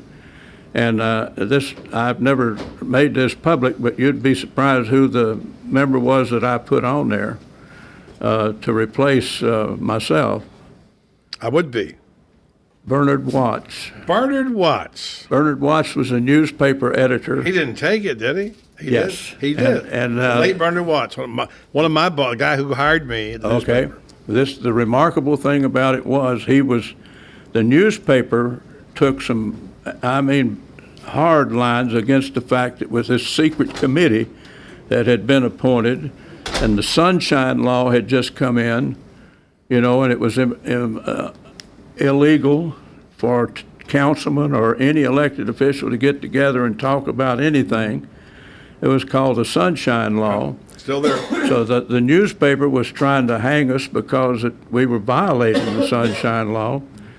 And Mayor Ayers said, yeah, we are. What we're trying to do is the important thing and protect our community. We're not going to tell you who they are, but I'll tell you there is a committee. And so when I went to Willard, and not Willard, but Menard, to ask him to do it, he said, well, I can't, there's no way in the world I could do that. I said, nobody will ever know you did it, And I'm telling you right now, because it's been a long time, and he and I talked about it 1,000 times, and he said, I admire you. You never broke your word. You never said anything. I think later he wouldn't mind right now. You know what? I had a long conversation with Bernard long before he died, and one of the things I thought I knew was his secret was that his wife didn't even know. He used to keep lots of money in his bottom drawer of 20s and 10s, and he would have extra money all the time. And I brought it up one day when Peggy was around. And he said, "You weren't supposed to bring that up," he said. Let me stop you there because we're going to take a break. When we come back, that's interesting. I want to ask you about the first time you ever saw radio. I know that story. It's a great story. I want to ask you about today's world and some of the things that you feel like some issues you can weigh in on here, and give us a little thought about how you think this community could come together better to be able to get things accomplished, get on the same page. So, Country Jim, somebody says. That's right. Country Jim Kirk is in the house. One of my favorite dudes, even if he has a Seminole. More coming your way right here on the Voice of Ocala. 1370 AM, 96.3 FM. Streaming live at WOCA.com. The Source. Hello, it's Santa. Chris Spears here from Prestige Auto Sales in Ocala, and we're on a mission to help everyone within the sound of my voice. This week, get the appraised value of your old car plus up to $3,758 off a nicer, newer car. Our For the People credit approval process will get you approved. But like Santa, we can only do this once a year, so hurry in. Or call 694-1234. See our Prestige. Dr. Seaborn Hunt, a board-certified ophthalmologist, is your comprehensive medical, laser, and surgical eye care specialist for Marion Lake and Sumter counties. He offers services for cataract surgery, diabetes, glaucoma, macular degeneration, dry eyes, as well as a routine comprehensive eye exam. Call 873-7200 for an appointment today. No referral needed. Dr. Hunt accepts Medicare as well as most insurance plans and files the claims for you. Dr. Hunt has performed thousands of successful procedures. Call Dr. Hunt at 873-7200. That's 873-7200. Hi, this is Buddy Martin. If you have an award or a trophy in your house, there's more than a good chance it came from BJ Trophies Gifts and Awards. At BJ Trophies, Floyd Hirschberger and his staff have a lot more than just trophies. Among the items they specialize in are donor recognition walls and trees, personalized or engraved gifts, cast bronze dedication plaques, wide format digital printing with posters, banners, and signs, and promotional products. Floyd is the official trophy and awards maker for the Voice of Ocala radio show and is North Central Florida's leader in custom recognition programs, corporate awards, industrial engraving, unique gifts, and advertising specialties. When Angie Lewis went shopping for something to award to the winners of her State Farm Good Neighbor Award, she shopped first at BJ Trophies Awards and Gifts. Check them out at 1735 Northeast Jacksonville Road on North Magnolia's Miracle Mile, or call them today at 352-732-2249. BJ Trophies Awards and Gifts. Trophies is just our middle name. Hi, Hi, I'm Yvette, and I'm here to tell you a few things about ABC Fredericks Appliance. They sell not only new, but used guaranteed appliances. When you call ABC Fredericks Appliance, they will provide service on what they sell and any appliances that you own. ABC Fredericks Appliance is located in Bellevue, right over the railroad tracks. Call 352-629-5181. That's 352-629-5181. That's 352-629-5181. ABC Fredericks Appliance. Ooh, it's cold in here. Ooh, it's hot in here. Ah, it's just right in this house. Looks like 1 out of 3 know about climate control mechanical services in Ocala. The first didn't call 291-0185. The second didn't know to call 291-0185. The third called 291-0185. So the moral of the story? To know is one thing, but to know and take action is another. Climate control mechanical services. Just right. Good credits, bad credits. It's none of our business because we're not an auto dealer. We're not a bank. We're not your mother. We're OcalaForSale.com. Marion County's marketplace for cars, trucks, and SUVs. We've got thousands of sellers standing by to take your call. No middleman. But hurry, don't walk, don't run. Just sit down and log on to OcalaForSale.com. Prices and inventory change daily. Offer does not include dealer upcharge. Undercutting, rust proofing, factory surcharge, or delivery fee. See website for details. You've got a garden and we've got a show for you called You've Got a Garden with your host, Master Gardener Carol Ann Baldwin. Carol Ann answers your questions about your flowers, your veggies, your grass, your trees, even questions about your bugs. And she's only on WOCA, so don't miss Carol Ann Baldwin and You've Got a Garden each Tuesday from 9 a.m. to 10 a.m. right here on WOCA The Source. When I started thinking about this year's Christmas greeting, I wanted to make it something meaningful. So here is my heartfelt wish for us all. Good health, prosperity, and the peace to be happy, whatever our circumstances. Remember the reason for the season. Merry Christmas. Hello? Can you hear me? Because if you can, then so can your customers. Radio works. Call today to advertise your business right here on WOCA 1370, The Source.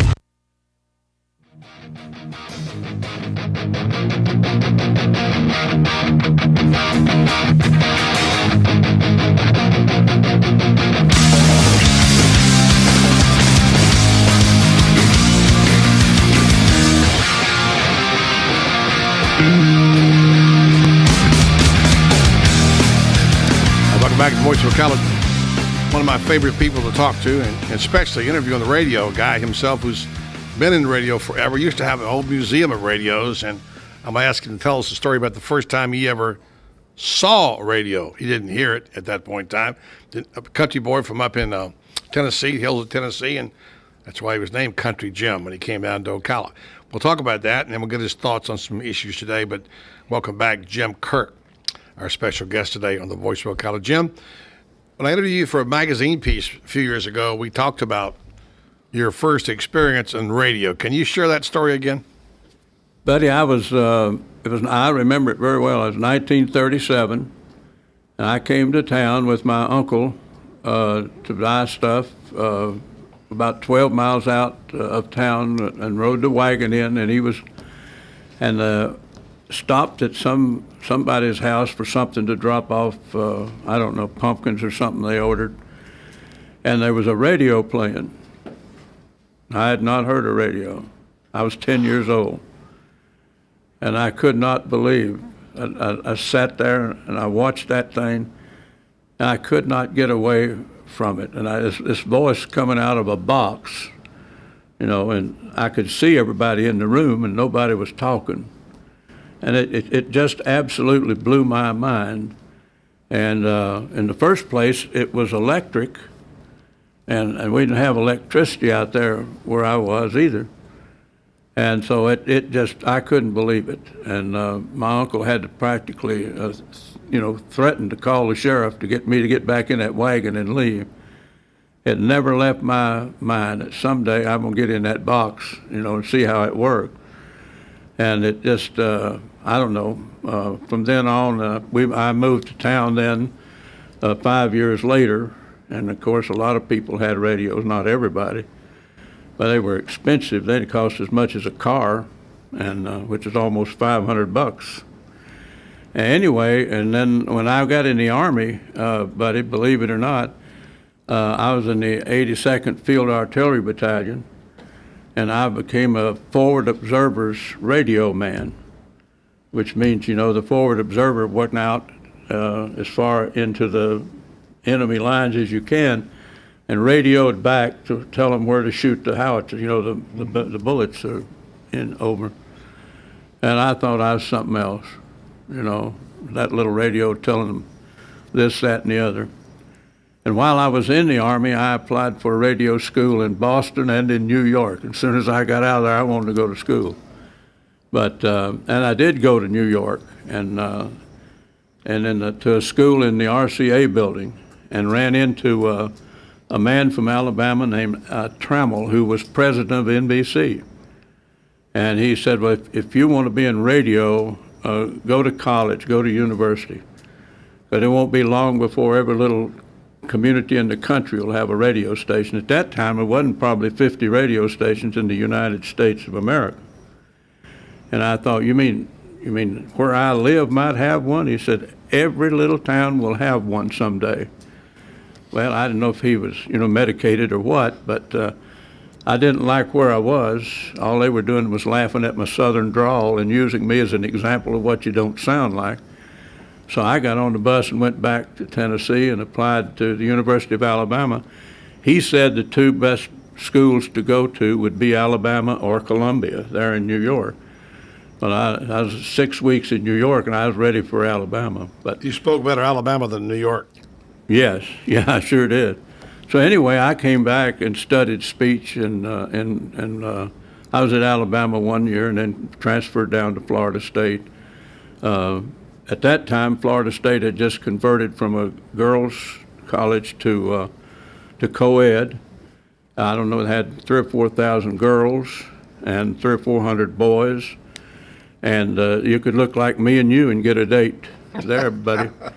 And I mean, I don't think I had one meal that whole year that wasn't at a sorority house. I mean, they were happy.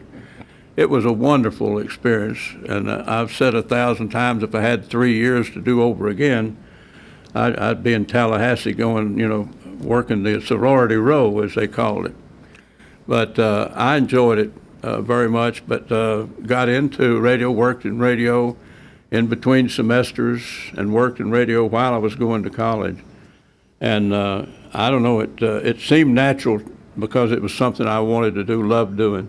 What ended up starting the Seminole Network? How'd that happen? Well, when in 1951, I was still at FSU then. I graduated in 52. And the stations there in Tallahassee weren't interested in carrying the football teams. And Coach Don Beller was there. We were having an undefeated year. Of course, it was what they called a lily white back then, and no scholarships. If you had, I think it was 30 cents, you could buy a ticket to go through the cafeteria line at night. And if you were on the football team, you could go through for seconds. That was the scholarship. And we had people there, a lot of kids that got kicked off the team at Florida, from Indiana and all over the place, and came to play, They just wanted to play. They didn't care whether it was a scholarship or not. And all of us were on the GI Bill of Rights, so we got our tuition paid and all that, $15 a month too, or whatever. And so we could play and all. But I'd gotten hurt playing there at Florida State, and my career was over for playing. So I was trying to broadcast them on we'd gotten a campus station, with a 1.5 watts, went almost 400 feet. And so anyway, my coach there, when he heard me broadcasting, complimented me that I'd finally found something I could do in football. I didn't do it very well because I wasn't much of an announcer for sports. And actually got it on the air for a year, I think, or so, and broadcast. And well, after I got down here in 1953, I talked the owner into starting it, and we went to the FSU athletic department. They said, "Yeah, you get it started, and you can have it." Well, we got it started and got 16 stations signed up the first year and about 25 the second. And by then, it looked like it was going to be really successful. You think it might succeed now? Pardon? You think it might succeed now? It will succeed now, since your station is on there. Where it carried it. I got to interrupt you for 1 second. Okay. And by the way, Kevin Rizzo says, I love Captain Kirk. You remember Kevin from the old station? Oh, yeah. Yeah, tell him to beam up and see me sometime. There you go. We'll take a break. We'll have about 3 minutes to get back. I want you to give me your best advice that you got for our city and the projects we got on the drawing board and how you think they should go approaching and what you can provide some wisdom from that gray area. I'll do it. Jim Kirk, next, right here on the Voice of Ocala. 1370 AM, 96.3 FM, WOCA, The Source. Like a good neighbor, State Farm is there. And so is State Farm agent Angie Lewis, working hard to serve her community as a citizen and insurance agent. Angie wants to help you as you adjust your insurance needs to your life. From everything to helping educate your teen driver to protecting your family against everyday risk. She wants to change the way you perceive insurance by developing relationships with her clients, which is why Angie and her staff are proud to be a part of so many good causes in Ocala. In turn, she has chosen to single out those who step up as leaders. Each month on the Voice of Ocala, Angie spotlights a good neighbor, saluting those who give exceptional service or do random acts of kindness to others. For this, Angie was written up in State Farm's National Magazine. Angie also supports local businesses with a regular Biz Buzz. The Angie Lewis State Farm Agency is located at 1122 Northeast 36th Avenue, where visitors are always welcome and the coffee pot is always on. Whenever something big happens in Ocala and Marion County, Buddy Martin is there on the case. John Gruden, ESPN Monday Night Football, today spoke to the group here at the Gateway Bank. I'm going to play a little game of just word association with you. One, Ocala. Ocala is just a great community. It's a great group of people. John Gruden coaching again. One of these days I'll be back. So remember, always check out Buddy Martin on the Voice of Ocala on 1370 AM, 96.3 FM, WOCA, The Source. I do. This heartwarming Broadway favorite takes a musical look at the marriage of Michael and Agnes and their life together over 50 years. They go through wedding night jitters, raise a family, negotiate midlife crises, quarrel, separate, reconcile, and grow old together. Ocala audiences are in for a unique experience as the original creators have reconceived the show to include a separate couple for each of the 6 episodes. I do. On stage at the Ocala Civic Theater, January 9th through the 19th. WOCA, Ocala. With Disney annual passes, your family can experience magical holidays and excitement at all 4 Disney parks over and over again. And while lots of Florida residents are enjoying the magic year-round using the monthly payment program, you could win your passes from WOCA The Source. Enter now for your chance to win at WOCA.com and tune in every day for your cue to call in and enter to win 4 annual passes to Walt Disney World. Daily prizes include $50 Disney gift cards. So log on, tune in, and win from WOCA The Source. This is James Snyder inviting you to join me each Sunday morning at 9:30 for Sunday Joy, right here on WOCA 1370.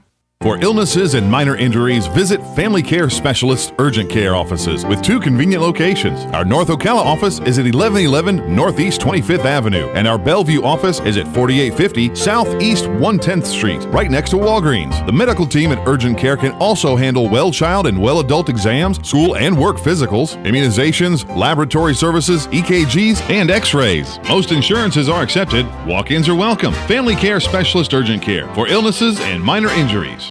Hey, Mom and Dad, is your college senior or recent grad home for the holidays? Then I bet we know what tops your wish list, helping them get a new job in the new year. Workforce Connection, soon to become CareerSource Citrus Levy Marion, has free job placement services they can use right now. And be sure to watch for our Hire a Grad job fair in May 2014. Good gainful employment is the gift that keeps on giving. Unwrap the possibilities today and call 1-800-434-JOBS or visit workforceconnectionfl.com.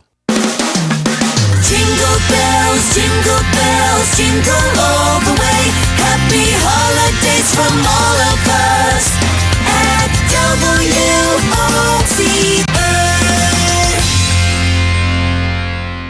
1370 WOCA.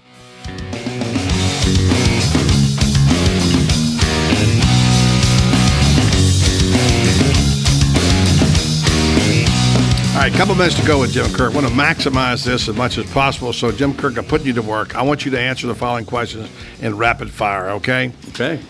Tell me about your feelings on the baseball stadium proposal that yesterday was sort of shot down, tabled by the county commission. Your take on that?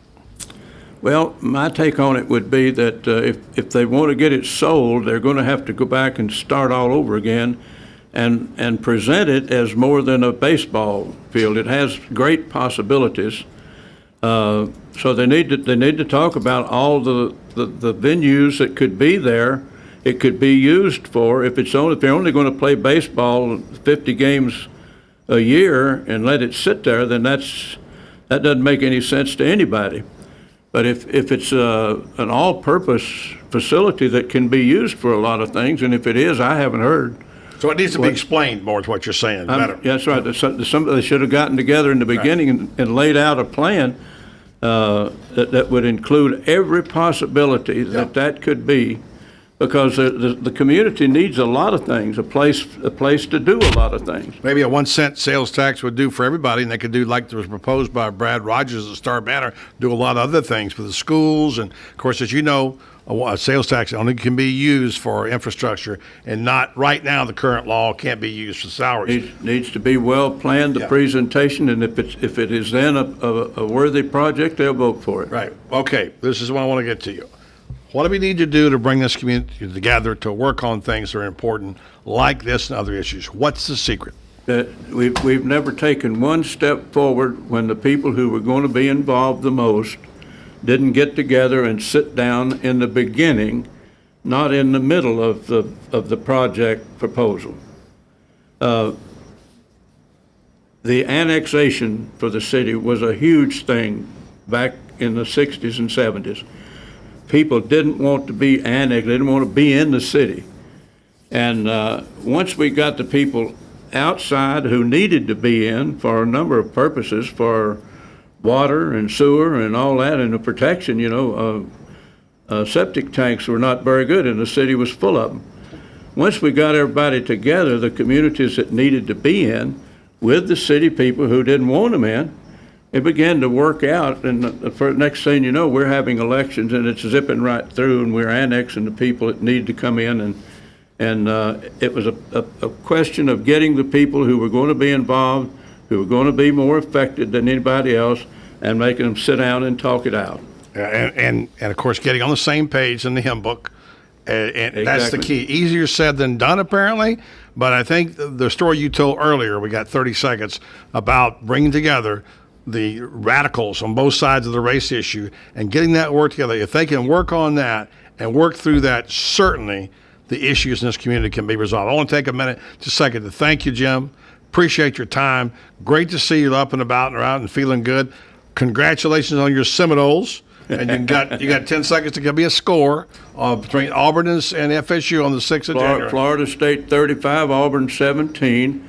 We're going to let them score in the last quarter. So you're going to shut them out to then? No, they'll have 10 points going into the... Oh, okay. Give it to me. 35-17? 35-17. All right, you heard it from the Oracle himself, Country Jim. Thanks for letting me be with you, buddy. Thanks for being here. It's been a great day. Appreciate it. Thanks for all you've done for the community. Jim Kirk. We shall tee it up now for Buddy Sports Page. Tom's getting ready to leave to go put on a high school banquet tonight. I'm going to put a tie on. That's what I'm going I've got mine on, and JJ and I will be here carrying you through the next hour. We got...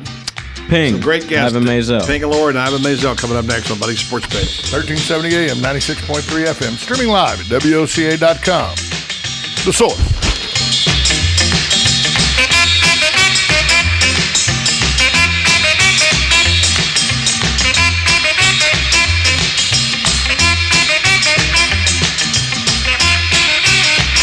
Since 1976, Daniel L. Hightower, a lawyer, has been fighting for accident victim justice in North Central Florida and statewide. He believes everyone in America should follow the rules, including the insurance companies. He and his firm have experience fighting for victims of personal injury, wrongful death, workers' compensation, and Social Security disability, as well as serving those in need of help with bankruptcy, simple wills, and estate plans. The mission at the law offices of Daniel L. Hightower, PA, is to represent deserving clients and recover the maximum benefits they are entitled to by law in a timely manner. In personal injury and workers' compensation cases, there are no fees or costs unless a recovery is made. The law office of Daniel L. Hightower is located at 7 East Silver Springs Boulevard, Suite 300. For your free consultation, call 352-629-7777 or 1-888-LAW-1976 and visit danhightower.com for more information. Daniel L. Hightower, PA lawyer, fighting for accident victim justice, and the proud sponsor of Ask the Cops. We're not just the horse capital of the world. Ocala Marion County is now the hoops capital, too, thanks to the 2013 national champion CF Patriots basketball team. The McDonald Allstate Agency brings you the reigning kings of the court all season long right here on WOCA. Coach Tim Ryan and the Patriots look to defend their national crown and get set to host the state tournament this coming spring. The McDonald Allstate Agency brings you CF basketball only on WOCA, The Source. Well, you've waited till the very last minute to try to put up those Christmas lights, and now you know you've got to break out that ladder, climb up, climb down, climb up, climb down. Make it easy on yourself. Stop by Sunbelt Rentals and rent one of their easy lifts. It makes your life a whole lot easier. And while you're there, check out all the other specials they have that can make your life a whole lot easier. Just 1 mile east of I-75 on Highway 27, 369-9101. Tell them Dan from WOCA sent you and get a special discount. Get it done. Rent it now. Sunbelt Rentals. Hey everybody, this is Kelly Hart, your new host of the Ocala Magazine radio show. Join me every Friday at 10 a.m. when we bring the pages of Ocala Magazine to life with in-depth interviews from and about your community. So don't miss Marion County's favorite city magazine, Ocala Magazine, every Friday at 10 a.m. right here on 1370 AM and 96.3 FM, WOCA, The Source. Hi, Robin. You look tired. I am. I've been running all over town. Why? Why not drive? I need to get the stupid document notarized. Well, that's easy. You need personal service. Duh. That's what I've been looking for. You need to go see Mark at the Personal Service Center. He can notarize that for you, make copies, fax it wherever, or send it out in the mail. Heck, he can even scan it and email it for you. Really? Where is he at? 2375 Northeast 25th Avenue, on the corner of Northeast 25th Avenue and 24th Street. You can call him at 789-6683. Personal Service Center. Thanks, Larry. On December 21st, join us for the WOCA Jingle Ball, an evening at the Appleton Museum.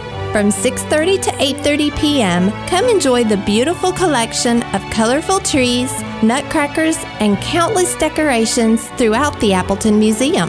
Musicians from the Ocala Symphony Orchestra will be performing throughout the first floor exhibits, while you are enjoying holiday entertainment and culinary delights. Your donation will help provide Marion County children the opportunity to experience the magic of Christmas on Christmas Day through Ocala's Operation Feed 100 program.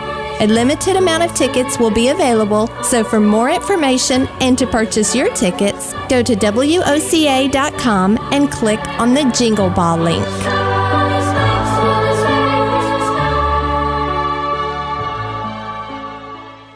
Stay informed on everything going on in the villages with the Village Spectator newspaper. The Village Spectator is exclusively devoted to the villages with news, commentary, and more. And yes, they have Tom's Picks, a free referral for people who are looking for a company to do work for them. Tom's Picks will refer the company that fits your needs, and all we ask is that you tell them where you heard about them. Call Tom's Picks at 804-1223 and pick up your copy of the Village Spectator today. Now read Ocala Downtown newspaper online. Legally Yours, brought to you by Fuller & Fuller Attorneys at Law. On the air every Wednesday morning at 10:30 a.m. with John Fuller, a board-certified civil trial lawyer for over 25 years. John welcomes your questions, from business to complex family matters to legal disputes. So tune in every Wednesday morning at 10:30 a.m. for Legally Yours with John Fuller, right here on WOCA 1370 AM and 96.3 FM, The Source. You're listening to WOCA News Talk 1370, Ocala's source for what's happening in today's hottest, up-to-date news and topics. ABC News Now. I'm Daria Albinger. Meet one of the nation's newest multimillionaires. Her name is Ira Curry, and she bought one of the 2 winning tickets in last night's Mega Millions lottery, the one that was sold in Georgia. She used family birthdays to pick the numbers, and she's taking the cash option, about $120 million after taxes. There's been a lot of talk lately about how much the government can and should know about your personal information, even in the name of national security. Today, a report that was released a month ahead of schedule said, among other things, there's no reason that the government needs to store data about your phone calls. Phone companies can do that. Do you think a prospective employer should look into your credit history? Massachusetts Senator Elizabeth Warren doesn't. She's introduced a bill to make it illegal, saying it's unfair to women, minorities, seniors, or anyone who suffered a financial setback due to illness or divorce. Now hear this. Acupuncture in your ear may help you battle the bulge. A South Korean study says placing 5 needles in the outer ear help people lose their spare tire. This is ABC News. Geico presents another helpful message from your conscience. As your conscience, I want to chat with you about saving money on car insurance by switching to Geico. People love Geico. Why do you think they have a 97% customer satisfaction rating? Because great service and saving money is satisfying. More satisfying than taking pens from work. So switch to Geico. And remember, someone has to order pens for the office. Don't make it harder on them. Geico. 15 minutes could save you 15% or more on car insurance. 5 years. A lot can happen during the life of your interstate car battery. Nice ride. Thanks. Want to go steady? I now pronounce you husband and wife. Honey, I think it's time. It's a boy. Jimmy, soccer practice. Dad, can I borrow the car? Hey, nice ride. Thanks. Want to go steady? No battery lasts longer than an Interstate, and the new Interstate AGM lasts up to 3 times longer than the competition. To find a dealer near you, visit Interstate. How much time? 30 seconds. I'm on right now. I don't believe you.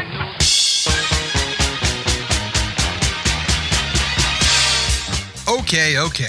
Enough kidding around. Ho, ho, ho, ho, ho. And now it's time for the Buddy Martin Sports Page. He actually had me stay here last night in his gym. It's like I don't fit in. It's like I don't belong here. Let's go talk to a couple of guys that never gamble. Oh, see, I made Lewis a bet here. See, Lewis bet me that we couldn't both get rich and put you on the poorhouse at the same time. He didn't think we could do it. Gambling is illegal at Bushwood, sir, and I never slice. And now, here's Buddy.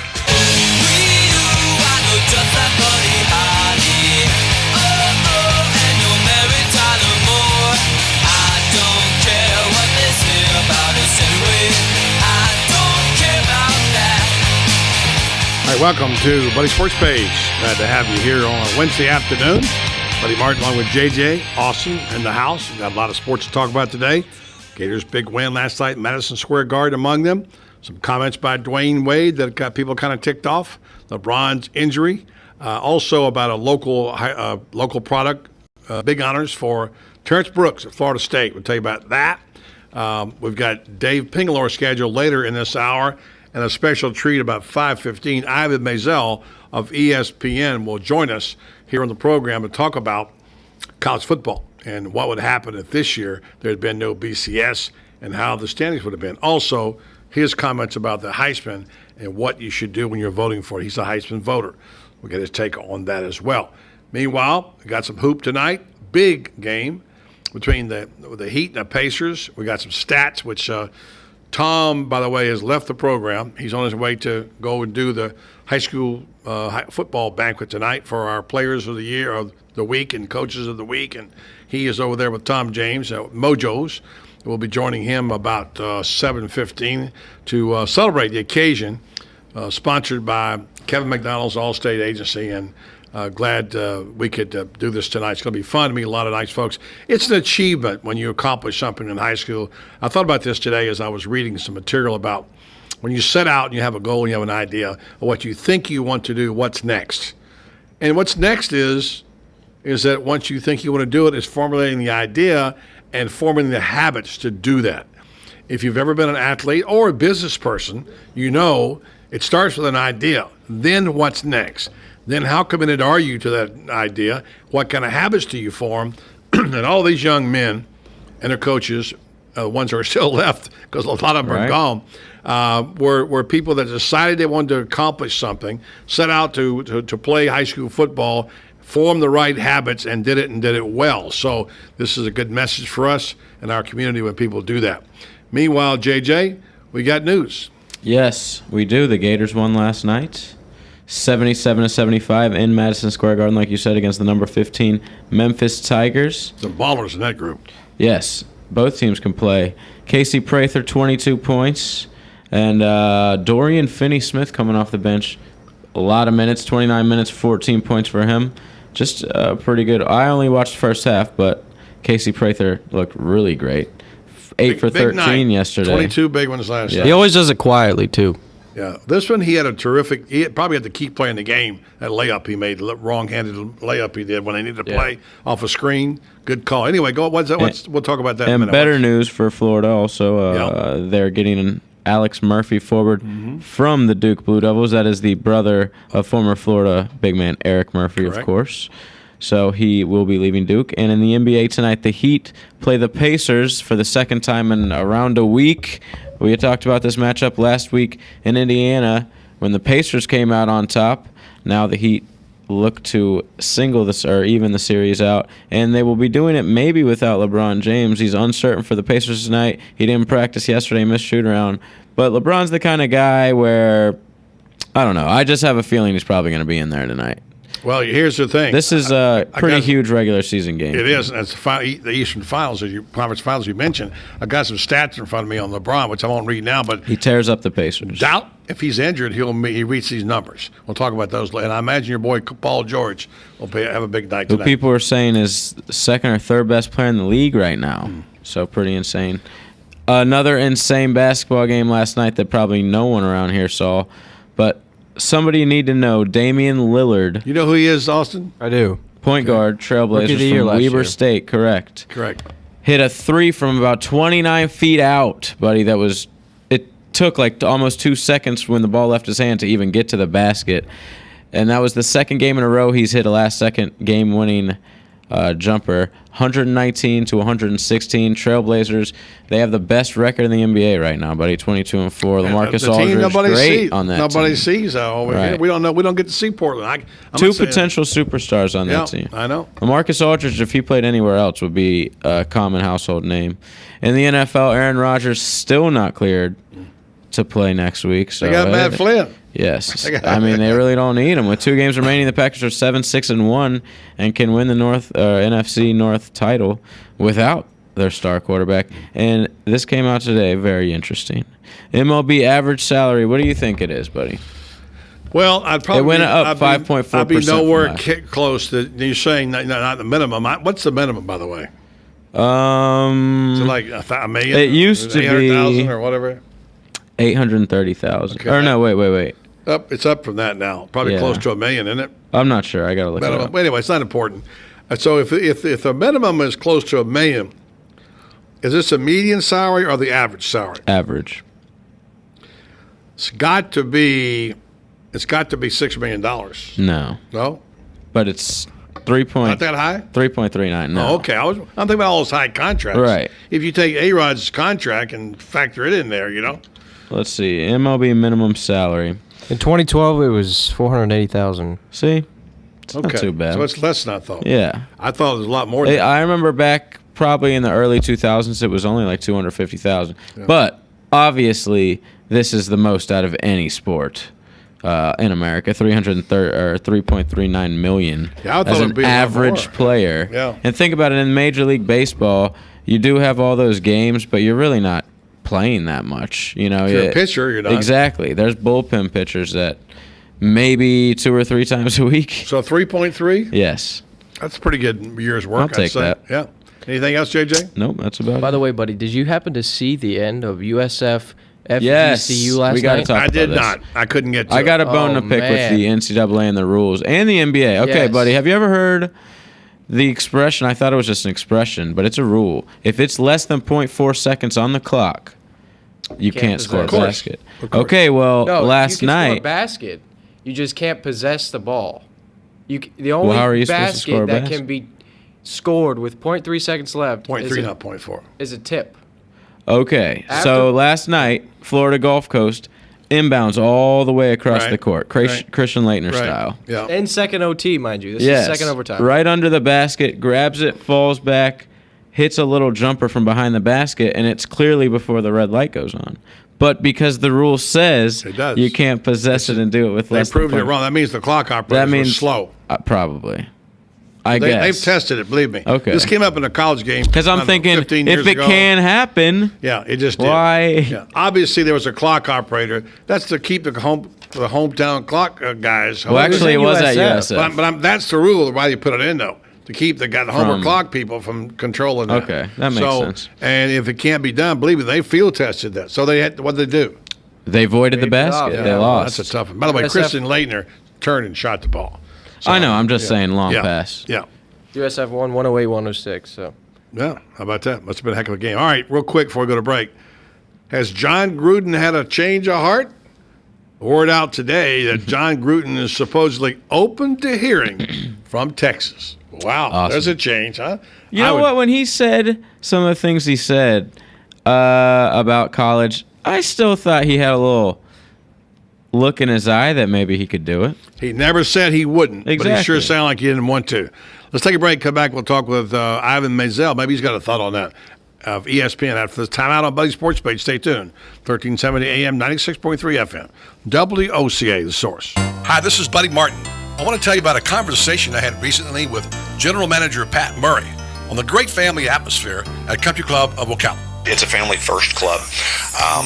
Again, we have any number of different types of memberships, but obviously the one that attracts the greatest level of interest is our family. And the reason for that is we have a little something for everybody. I mean, we obviously have a world-class golf course. We have 7 tennis courts here for all levels of tennis players. We have a junior Olympic-sized swimming pool. We have a fitness center that's second to none, and we have state-of-the-art equipment in our fitness center. Country Club of Ocala, where the facilities are all a family would ever need. For more information, call today at 352-237-6644. That's 352-237-6644. Country Club of Ocala, proud sponsor of Monday's Gator Report and Gator Talk Thursday right here on The Source.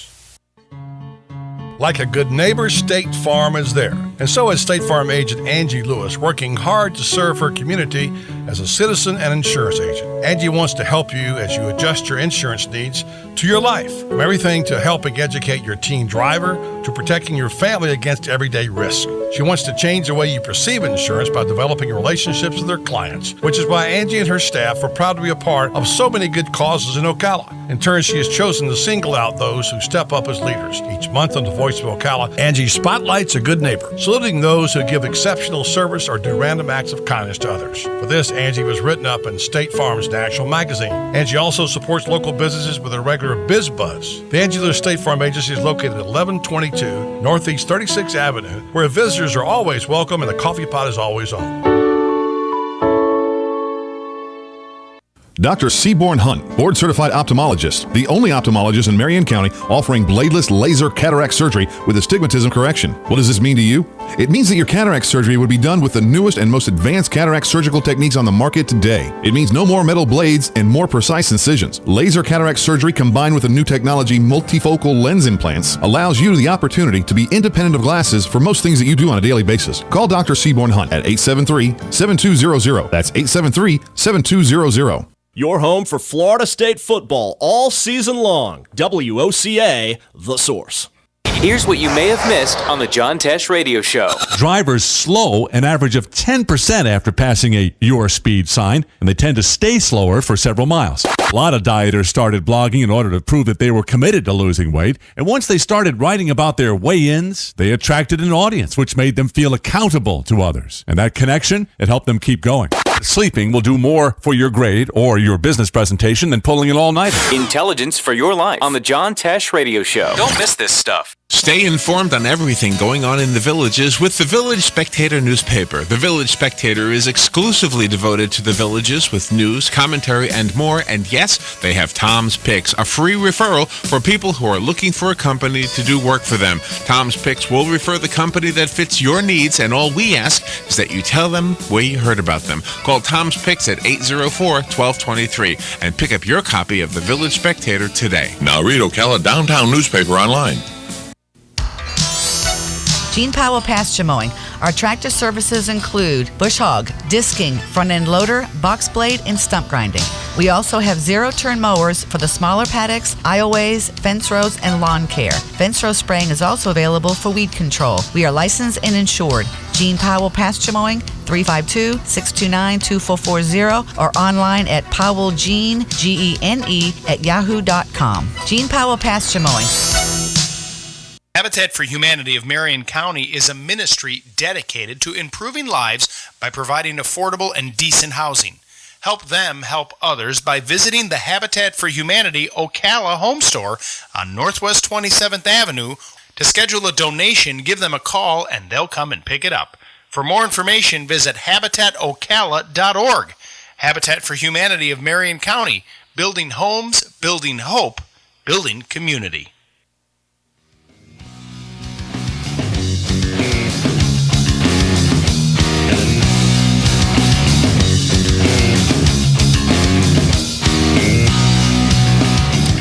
All right, welcome back, buddy. Sports Page. My pleasure now to, I don't know if Ivan's in Bristol or where he is exactly, but he's a college football guru, a guy you read all about all the time, sometimes hear him on podcasts and things. And I read a very interesting column by Ivan the other day that tells you why you need perspective on things. When you've been around a while, you've seen a few things happen, you know about Heisman candidates, about the quality of football being played, the players pass the eye test, you kind of understand that. And then there's the issue of whether or not the Heisman is a moral imperative or whether it's just for the best football player until otherwise notified.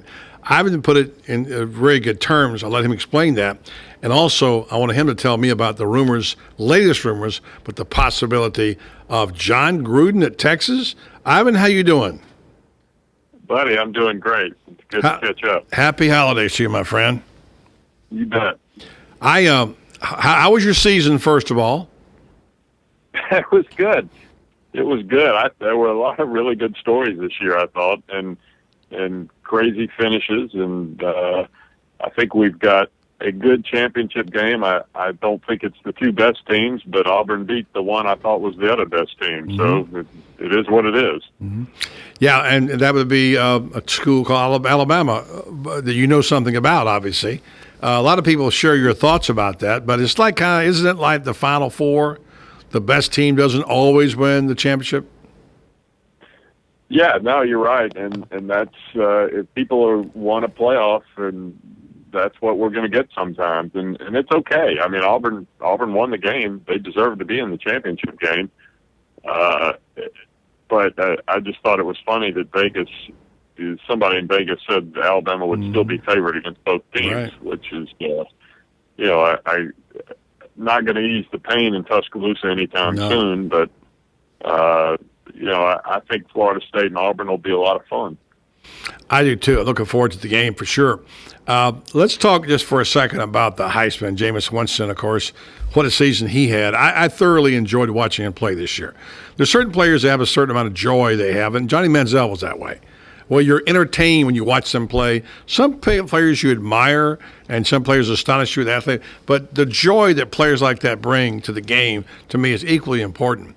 Everybody obviously got it right with the Manziel, but 115 people left him off their ballot of the 900, I believe, that were cast, and you were fairly critical about that.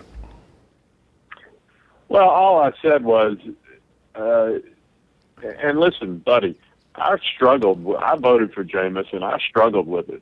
I read the police report, and I didn't like what I read and about him. But at the end of the day, I didn't feel like I knew enough about what happened to use that as criteria. I just couldn't make myself. I couldn't make myself not vote for him. Is the best way to put it. and other people read it differently. And I didn't begrudge them that. I just said basically that either they were using that as criteria to not vote for him, or else they were the worst judges of football talent, that had ever voted for the Heisman, because clearly he was the best, one of the best, if not the best players in the country this year. So that wasn't the issue, and I think the vote reflected that. It was the other, and I that's just, each voter's got to make up his mind. And the thing about it is how to adjudicate that in terms of how it translates in a vote. For instance, Cam Newton. Now, most people would say, let it go. He's the guy, and he deserves it, and he's a player. I struggle with that, and it was really because I had some information that was not people were not privy to because of a relationship I had with people at University of Florida at that time that I knew about Cam Newton, which I never made public, but I knew to be true. So what do you do with that? And it wasn't very pretty. It wasn't like he didn't rape anybody. He didn't rob a bank or a 7-Eleven. But there's something he did and the way he handled it, which was very poor conduct, in my mind, borderline immoral. And so I struggle with it. Do I put him on my ballot and vote for him, even though I know this? And because he never was actually convicted of it, and because he skated apparently, just like his skated on the whole deal with Mississippi State and the money allegedly they asked for, his father did. I wasn't happy, but he was the best football player in the land, and there was nothing that precluded me in terms of the law of putting him down. So I've decided, and tell me if I'm wrong, if they want to give it to Reggie Bush and take it away from him 5 years later, that's up to them. My job is to vote for the best football player unless I know for a fact he's committed an unjust, illegal, or immoral act. Well, that's kind of where I was. I felt like at the end of the day, there were two people who know what happened that night. May have been three or four if you include his roommates or her friends or whatever. But the point is, there are really only two people that know what happened, and I didn't feel comfortable with the knowledge I had to hinge my decision on it. So I called it a clothespin vote. I just sort of held my nose and voted. There you go. Let's talk about something a little more pleasant. College football playoffs, Auburn versus FSU, a very entertaining game. FSU, a team that's surprised us all, blindsided us, shall we say. Who knew they were that good? And I think what people forget to say is there's some good, really great parts. You don't get to break it down and talk about the other players, the tight end, the defense, the All-Americans. Terrence Brooks named All-American today from Denellen, Florida. I think that this is a very talented team, and if you just want to judge it on talent, by far the best team, in my opinion, is Florida State. But you got to go up against a scheme, and Malzahn's got a scheme that I think throws people off and can be a great equalizer. Your thoughts about that? No, I agree. I think Florida State. Well, the way I look at it, buddy, is that Florida State has the athletes and the offense to trade punches with Auburn. And I think Florida State's got a defense similar to Alabama that can slow Auburn down. I don't see the Auburn defense being able to slow Florida State down, and that to me is where the game should turn. I could be dead wrong, but that's just the way I look at it. All right, Ivan, real quick, lining up the championship match and the way it fell this year at BCS. How would it have worked out if you had to have a committee vote? We know who kind of would be the first two and probably three teams if you want to put Alabama in that third position. But who would you put it for? I would put Michigan State ahead of Baylor and Stanford. Okay. And I think the way the committee is put together, buddy, that they would do the same thing. It's an older committee. Bill Hancock told me, who's running the playoffs, that they wanted older, wiser. They wanted gravitas on the committee. They don't want anybody to question the credentials of this committee, and yet they put Condoleezza Rice on it, and I'm fine with that. I thought that was an inspired choice. But there are a lot of, the youngest person on the committee is 52 years old, which I think is Oliver Luck. So they got people that have been around for a long time and made big decisions. So with that in mind, I think they would take Michigan State, given their body of work, given that they finished strong. Baylor lost and lost badly late in the year, and Stanford lost twice. So to me, Michigan State would be the 4th seed. I can't argue because they were the conference champions, and that's something that the other teams can't necessarily say. So, all right, final question for Ivan Maisel, college football expert for ESPN, and that is, who's going to be the coach at Texas? I don't think it's going to be John Gruden. I think sure if he said he was going to look at it, and that's a report out there. Looking is a long way from being hired. He's an NFL guy. To me, buddy, it's hard to find somebody in college that fits the criteria Texas wants that is available or interested to take the job. I looked at 12 coaches who have been to the BCS twice in the last 5 years. That was my criteria. And to me, it boiled down, all of them aren't going to take the job. I mean, a lot of them aren't going to take the job. Nick Saban, Bob Stoops, Urban Meyer, those guys aren't going to take the job. And the only two I couldn't come up with a reason for them not to take it was Brian Kelly and Dabo Swinney. Is that where Texas is going to go? Are they going to pull a rabbit out of the hat with somebody? I think Jim Mora is a guy that they should be interested in at UCLA. I don't know if he's interested in them. I think Pat Fitzgerald would be a great choice. He's not going to leave Northwestern. David Shaw is not going to leave Stanford. I'm baffled. Me too. I don't have any idea. But like they say about Gruden, he's a great tire kicker. He was in town recently, by the way. We asked him that question. He said he thought about it until he realized what it was like being around his sons all the time.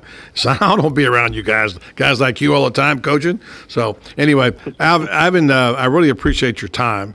And I enjoy your work. And I know you'll be headed out to Pasadena soon. And you want to give me a quick prediction on that outcome? Well, I think Florida State by, I'd say, 10-14, and Stanford by a lot less against Michigan State. I'm going to see both. You're going to both of them? Yeah. Very good. That's a pretty good doubleheader there, Ivan. Sure is. Top 5. Thank you so much for being on the show, Ivan. Happy holidays.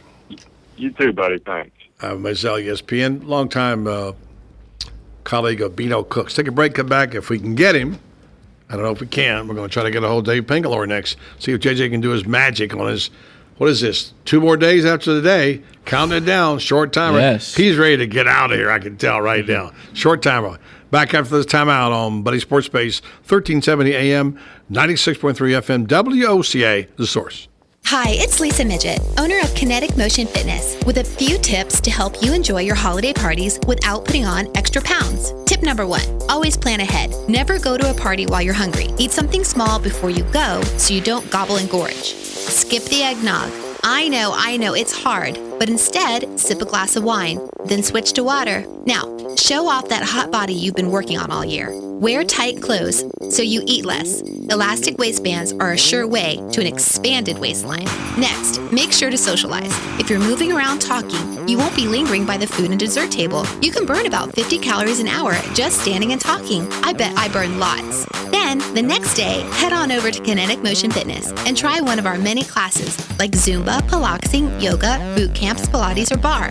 Or schedule one-on-one time with one of our excellent personal trainers. Happy holidays from all of us at KMF. Like us on Facebook and check out our website at kmfocala.com. Requires bank approval on vehicle purchase at listed price. See dealer for details. Experts predict this December is going to be crazy busy for car sales. We need to stock up now to prepare for the rush. Hello, I'm Chris Spears from Prestige Auto Sales. I'm about to tell you about one of the biggest saving secrets of the season. Cha-ching! The early bird gets the deal this month if you'll trade in your old car early. Even if you owe $2,000, $4,000, or $6,000 more than it's worth, you'll get up to $4,011 off based on the car you choose. Our For the People credit approval process works hard to get you approved. That means even if you've been turned down before, you could be approved for a nicer, newer car today. Be an early bird and save up to $4,011. Shop early before the holiday rush and get a nicer, newer car earlier than you imagined and trade in your old car early. Hurry, this special ends after we've helped 87 people. I'm Chris Spears, and I'm a dealer for the people at Prestige Auto Sales in Ocala or Bellevue. Or call 694-1234. See you at Prestige. Hey, it's Chrissy with Ocala Mac and PC Repair and Ocala Guest Wi-Fi to let you know we have you covered. We are the only local certified Apple and Microsoft computer company in Ocala. We are family owned and operated. From mobile repair to wireless networks, viruses, new systems, or security cameras, we do it all. Check us out online, ocalamacpc.com, or give us a call, 352-566-8324. Tell them Nick, Madison, or Mason sent you and get free diagnostic. Get your internet telephone service from the company that brought affordable internet service to Ocala in the first place. All is Safe is a sister company of Ocala Guest Wi-Fi, a company you've known and trusted for all your internet needs. Whether you need a phone or hundreds, we've got the products and services to meet your needs both now and in the future. Our plans include everything from local and long-distance calling to equipment maintenance and even software upgrades. You can count on All is Safe to give you cost certainty knowing that your bill will be the same next week, next month, or even next year. Call 352-450-8647 today to learn how to cut your monthly telephone bill up to 60%. Hey, Matt, I know Sunrise Automotive does auto stuff, but I need some tires for my truck. Can you recommend someone? Yes, I can. We do that. No, I mean, I need them installed and balanced and all that. Yep, we do that. Well, my son needed his windows tinted. Yep, we do that. I need my too. seat replaced. Yep, we do that too. I need a new roof line, a new spoiler, and a new trunk. We can even do that too. Okay, I get it. I suppose you can also do a radio show too, huh? Well, as a matter of fact, join me every Monday at 10 for auto repair with personal care here on The Source. Of course you do. Here's what you may have missed on the John Tesh Radio Show. Drivers slow an average of 10% after passing a "your speed" sign, and they tend to stay slower for several miles. A lot of dieters started blogging in order to prove that they were committed to losing weight, and once they started writing about their weigh-ins, they attracted an audience, which made them feel accountable to others. And that connection, it helped them keep going. Sleeping will do more for your grade or your business presentation than pulling an all-nighter. Intelligence for your life on the John Tesh Radio Show. Don't miss this stuff. You've got a garden and we've got a show for you called You've Got a Garden with your host, Master Gardener Carol Ann Baldwin. Carol Ann answers your questions about your flowers, your veggies, your grass, your trees, even questions about your bugs. And she's only on WOCA, so don't miss Carol Ann Baldwin and You've Got a Garden each Tuesday from 9 a.m. to 10 a.m. right here on WOCA The Source. The heart of the county. We're WOCA, News Talk 1370.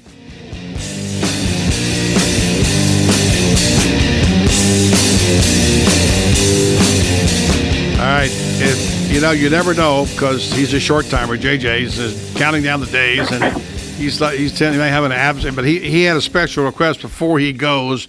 He wanted to have the great Pinkster on one more time, of course, so he could have a little discussion. JJ leaving for UNF, going to school up in Jacksonville here, and so I guess we'll be reading about his ascent to glory here in a couple of years. Watch out for your job, Dave Pingalore. All right, I hear you. No problem. Yeah, the Ospreys. I went to JU right across town there, so I know about UNF. So you're a Dolphin? I am, actually. Wow, didn't know that. I did not know that. Listen, I want to get your take on a couple of things. And are you putting the newscast together now? I am. I'm getting the crunch time, but I'm ready for you. We'll make it quick. John Gruden to Texas? That wouldn't be shocking if that happened. Is that the rumor out there today? We had John Gruden. Actually, I interviewed him, and he said right now he didn't think he wanted to coach college ball. But now the latest story out is that he would be willing to listen. So, as someone called him the greatest tire kicker in college football, we'll see. But he's open to hearing from Texas, he said. So, that's one story. Secondly, nice win for Billy Donovan's team last night in Madison Square Garden against a very good Memphis team. Did you get a chance to watch any of it? And will you have any highlights? I watched it. When I was on the air last night, the game was kind of finishing up, but I watched it after the show, and they were able to hang on there for a win. That's certainly a good win against Memphis up there in New York City, but Billy Ball will take a win like that any day of the week. So it's at least one sport they're doing well in Florida, right? Yeah, exactly. Before we get to that real quick, I have this paragraph to read you on SI about Prather, Casey Prather, who's really emerged into a star after being a guy that made score 6 points a game. It says, it was just after midnight Wednesday following the Jimmy V Classic. He pointed to his knees, on which he scored 22 points and a 77-75 win over number 15 ranked Memphis, and said to a writer beside him, "I'm an old man. I'm getting old."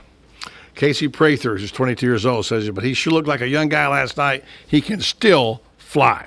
Did you hear this thing about Eric Murphy's brother transferring from Duke? Also, I did. Yeah. Alex Murphy. Yep. Eric Murphy, obviously his brother, Duke guy. So look at Billy Donovan. They talk about Florida as a football school, but man, just think about the success that he has done there year in and year out with that basketball program. If that was, he's really made it into almost, you could arguably say, a basketball school. On a consistent basis, right? In terms of what he's done, yes, he's done success, an amazing job, and he's done it. I'm not taking it away from the football program, but Billy Donovan, let's see, the Gators finished, 4-7? That their record was? Yeah. That would be like Billy Donovan, I don't exactly know how many games they played, 28 games maybe. That'd be like, when has Billy Donovan gone 10 and 20 to 16? Yeah, right, exactly. Well, his first 2 years. It doesn't happen. Yeah. You're right. Good point. I agree with you. I think he's done it. He's done it with class, too, as well. And it just shows you how you should value that given the football program. And what do you think when you read the stories about the defections, Stavers we knew was going, and now Murphy is leaving? That caught everybody by surprise. Is there some kind of defection happening up there, or what's going on? That's a great question. It's almost like are they weeding out people, kids that they think are, and again, not there, that are bad apples. Yeah. Are they doing what a professional organization would do? Like, just cut guys, you're out. You're not living up to what our standards are, and you're gone. So it's kind of interesting. It seems like if you're a professional athlete and you act that way, you're cut. So it seems like what's going on there is that. If you read between the lines, it's right. Kind of feels like that. And I don't know if he's gotten as bad as it was at Florida State many years ago when they had their famous chicken wire drill and they got on probation for that, running kids off, 20, 25 kids off. I don't think it's gotten that far, but there's a reason people are leaving, and you're right. It makes you very curious about that. And the other thing about it is that what kind of offensive coordinator they're going to get, knowing they may be coaching for a lame duck coach. And finally, they did get a little news today. It was good. They apparently signed a kid from Texas Tyler Junior College, who's their offensive lineman to replace Ian Silverman, another guy who defected, and in my opinion, will wind up going to play for Steve Adazio. This is my guess up in Boston College. So it's definitely drifted. You're looking at the former Gators on rosters of other teams. There's quite a few of them out there. What's interesting about, and again, I follow Texas a little bit, but they have not been. They haven't lived up to the expectations for a few years now. And I don't know exactly what role, how much recruiting Muschamp was involved with at Texas. He came from Texas, 2 years ago? Was it 2 years ago? Yes. Has it been that long? Well, he was there 3 years ago. He had 2 years at Florida. So I'm just talking about, is he getting it done recruiting wise? Yeah. Texas has been down. Obviously, he was part of the recruiting process, I would have to imagine, at Texas, correct? I think they got the players at Texas. I really do. And the thing about him, I think that people criticize is his lack of player development. And we talked about this before, but Urban Meyer, who everybody seems to hate, did not leave him with an empty cupboard. If you look at the recruiting classes that came in there, the question is, why are all these players now leaving and going and being successful at other schools? And the lack of player development, in my opinion, is what's cost Muschamp, and the inability to mesh the philosophies of offensive and defensive football. That's my take. Your take? I agree. You know, just like, my kids that play youth sports, if, just watching a lot of youth sports, if you have, people that are listening and you have kids that are playing youth sports, it really is about coaching, because you could end up on a youth sports team with a terrible coach, okay? Because there's no one else that wants to do it. But you could also end up on a youth sports team that has a great coach that knows how to coach. And maybe, coaching is just more than, stalking a sideline on a Saturday afternoon. You got to be able to coach. You got to be out in the practice field being able to teach. Maybe he's not that guy. I don't know. I mean, if you go by what's going on now, maybe he's just not that guy. The kids are leaving and having success other places. Without question, I can tell you about my son someday who struggled for 4 years in youth baseball and couldn't do worth a flip until they got a coach and turned him completely around and made him a star at that level, a guy who couldn't even play that well, and yet he turned him into a star. Same coach. So I don't know what it is. You're right. It really is about coaching. It really is. I agree. Well, Pinkster, you have a great holiday. Merry Christmas. Are you going to be in town for the Christmas holidays, or are you taking off? I will be here. I will be leaving December 29th for the UCF game against Baylor in the Fiesta Bowl. Yeah. And then on January 2nd, I will leave the Phoenix area and head to Southern California, and I will be out there for the national championship game. And on January 1st at 7, from the Fiesta Bowl, we'll have a live UCF special before the kickoff. And then on January 6th, we'll do a live Florida State special at 7. So I hope we can get you on during that time sometime to kind of fill us in. And absolutely. Why don't you, what's the plan on, I don't, you guys probably are not working. Are you working New Year's Eve? New Year's Eve. What day is it? Yes, I'll be working New Year's Eve. Not Tuesday. Okay, well, yes. I'll be in Phoenix on New Year's Eve. All right. We'll hook up. Get ready for the Fiesta Bowl. Now, just remember, you said you'd be in Paris and we could get you too, but we never heard from you. Mm-hmm. Yeah, but Paris is a little different than Arizona. Just one more comment. How about Blake Bortles all of a sudden becoming the darling of the NFL draft all of a sudden? People are saying he's a top tenner. Really? Well, yes. I mean, what is? That's a great question. I'm not one of these guys that sits there and watches who's top 10, top 2, whatever. But well, let me give you a tip. You go talk to some GMs. Blake Bortles has shot up like a rocket, and people are really liking his chances to be a top 10 pick in the draft. Okay. That's what I'm hearing. So I don't know. Oh yeah, there's no question. I've seen that. Now he's going to play against Baylor. Mm-hmm. Okay. Yeah. So Big 12 team, a little bit different competition than the Temples in the American Athletic Conference. Okay. So they probably go, well, he did well against South Carolina. I mean, he drove him down the field late, but that was a prevent defense. I mean, the competition he's playing against is not the caliber of what A.J. McCarron's playing against. So, with that said, but he looks like an NFL prototypical quarterback. He's about 6'4", 6'5", big kid. He moves well. I mean, he throws some good balls. I'm not going to, but again, the the defensive backs he's throwing against. Different. He throws well on the run. He throws very well on the run, but he's throwing against not guys that are going to play in the NFL either. Right. JJ, what I like about the Pinkster, even if it's his hometown boy, he's not a homer. He tells it like it is, right? Does not care. I'll tell you like it is. I mean, I'm not going to. I mean, look, has he been successful? Yes, but at that level, and they're not. Again, let's see what he does against Baylor. Now, Baylor's defense is, not supposed to be the greatest either, but different athletes than playing against Temple. Yeah. All right, JJ says whenever you're ready to come to Jacksonville, he'll get you a good table at the finest restaurant in Jacksonville, all right? No problem. All right. Sounds good. David, thank you. All right, watch good tonight luck on to you. Local 6, my friend. Talk to you soon. Thanks. All right, JJ, there's your swan song with the Pinkster. Yes. One of your buds there, right? One of our best guests the past couple of years. He's always around every week. He's always. Tell me, as a matter of fact, since we're doing this, we'll talk about this next couple of days. But who's the best? Give me your best 3 guests on the Sports Hour we've had. On the show There's a difference between best. There's the best that are like obviously Franz and Ping because they're always on point. Yeah. But having I don't know, man. We've had some really good You loved coaches Bino. on. You Bino loved was Bino, definitely the best. But you liked him a lot. Yeah, and we got him to stay over a break. Most Yeah. guests we don't want to bother doing that, Yeah. but we had to keep him on. Yeah. Right before he died, Yeah, it was like perfect time. Yeah, we had him about 2 months before I think he died. That's like one of my heroes. We had heroes in broadcasting. well, that's a good man. You'd loved him. You would have loved him. Also, we've had a few other good ones there. I know you love Joe Williams. You love some Always Joe the Williams. best. But he's like a regular. Yeah, but he will be. You'll say goodbye to him on Friday. Yes. You start your victory tour.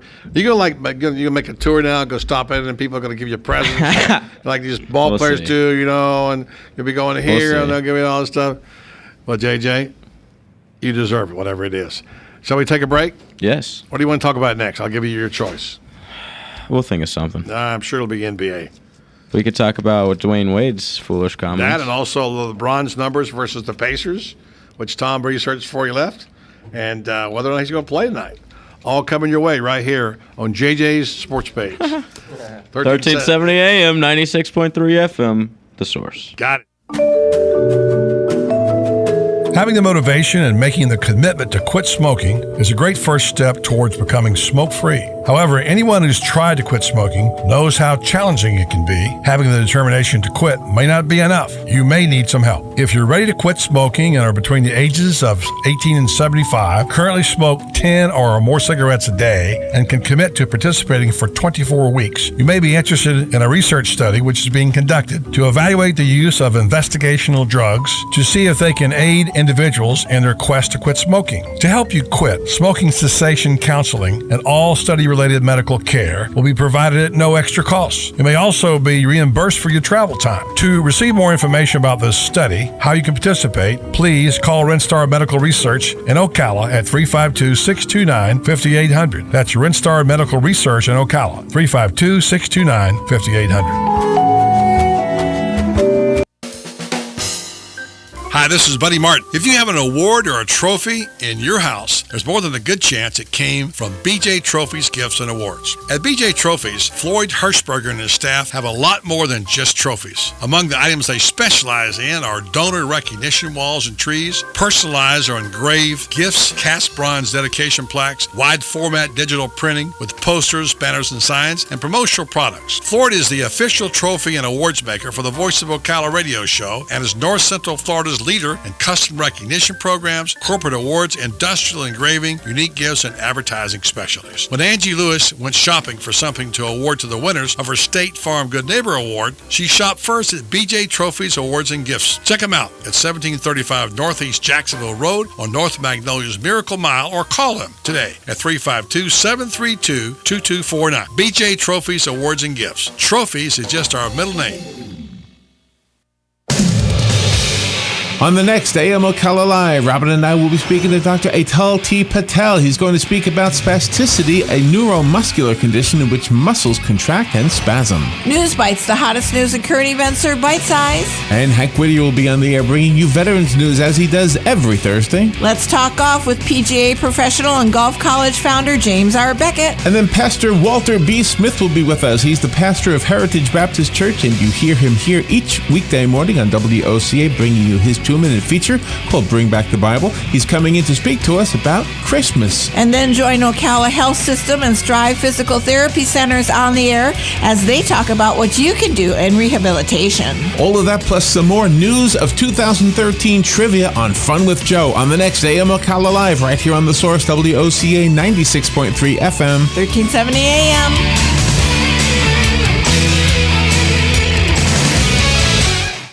This holiday service announcement brought to you by Ocala Aviation and your friends here at this station. Let me ask you a question. Are you a bad Santa? Do people cringe before they open your presents? Has re-gifting your gifts become a holiday tradition? Well, you're not alone. According to the internet, someone somewhere did a survey, and it turns out 6 out of 10 gift givers are labeled as bad Santas. If you or someone you love has been diagnosed as a bad Santa, don't despair. There is a cure. It's not a pill or an elixir. We couldn't bottle it even if we tried. So what is this miracle cure for bad Santas everywhere? everywhere, you'll never guess. So I might as well tell you, it's a discovery flight from Ocala Aviation. Yes, I speak the truth. Once they take to the skies, I guarantee they won't be trying to re-gift this present. A discovery flight will have people singing your praises as the best Santa ever. Never again will you have to attach a gift receipt to your present. For more details about this amazing discovery flight, call Ocala Aviation now. We have operators standing by. 861-7484. 861-7484. And Merry Christmas.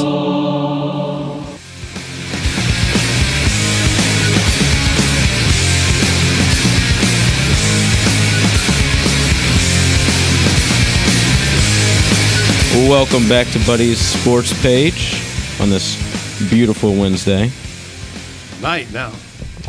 Well, it's still Wednesday. Well, it's still beautiful. No, you're right. Jeez. I'm just noticing it's so dark outside, JJ. I love how when Buddy introduces his sports page, it's JJ Sports Page, and then when JJ introduces it, well, it is Buddy's Sports Page. JJ gives it back. Yeah. Back to him.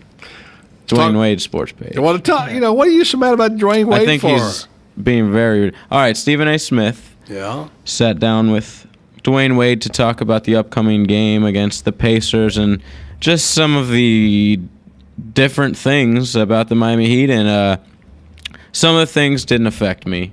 Where he said, I was here first, so LeBron. Okay, this is what I did have a problem with. Him saying, basically reiterating the point that this is my team. And he has to say that at least once or twice every single year to let everybody know I was here before LeBron. LeBron didn't win any rings until I was here. I had a ring before him. And, it's tough for LeBron knowing it's my team, is basically exactly what he said. Mm-hmm. You got to know when to just shut your mouth and accept that LeBron is the greatest player in the game right now. All right? He carried y'all to a championship last year while you were looking like a 48-year-old man with your knees acting up. You couldn't make a layup. You couldn't make a basket. You couldn't play defense. You couldn't really do anything. And so just sort of accept that you are winning titles. All right? You're the second best player on the team. And LeBron's the best, and it's his team now. It's no longer, when you think of the Miami Heat, what do you think of? Not Dwayne Wade. All right. Chris Bosh. Yeah. Chris Bosh is a huge afterthought. But this has become LeBron's team, and I think this is just another reason why after the end of the season, LeBron's going to jet set and make his way back to Cleveland. I got news for you. It's not LeBron's team, it's LeBron's league. Right. Exactly. And so many times throughout that run that they made last year and the year before, didn't seem like it was a quote-unquote the big three. It was LeBron. And supporting cast. Right. Bosh has basically turned into a really good jump shooter. He'll get his 9 rebounds every once in a while. He didn't really want to do that, I don't think. No. It's just what he has to do. Yeah. By the way, just in a small defensive way, I can't defend him too much. I must say he was hurt last year. He played on a bad knee and a bad wheel, so I got to give him a little bit of a crib. But no, you're right. He did win a ring. He won a ring before that, but Shaq was on the team. He invited also, opened the doors for LeBron to come and all that. It was unselfish the way he did it. Shares the basketball. But it seems like he does this once or twice a year since LeBron's been here. It's the insecurity of athletes. Yes. All right, let's talk about the Pacers. At the end of the day, they're still human beings. Pacers tonight. I don't know what LeBron's going to do, but he won't do this. He might not play. Do you think if he – all right, you guys want to guess at what his average is against the Pacers? I've seen it. You've seen it. All right, let Austin guess. Just against the Pacers on points. 30 points. You're close. It's 29. Absurd. It's a good team now we're talking about here. Yeah. It's not as much chump change. 7 team that plays great defense. Yeah, exactly. Rebounds, 7.3. Assists, 5.3. 43 minutes a game he's played against those guys. I won't be doing it tonight. So it's a break. It gets interesting now. Like we always say, JJ, the NBA starts at Christmas time, Correct. And we're going to be watching some hoop over the weekend. Let's talk about the value of a college football team. I don't know how you can do this. We got about 30 seconds. Texas monetary value? Yeah. Texas Longhorns, #1 in the country. Take a shot how much Forbes magazine says they're worth.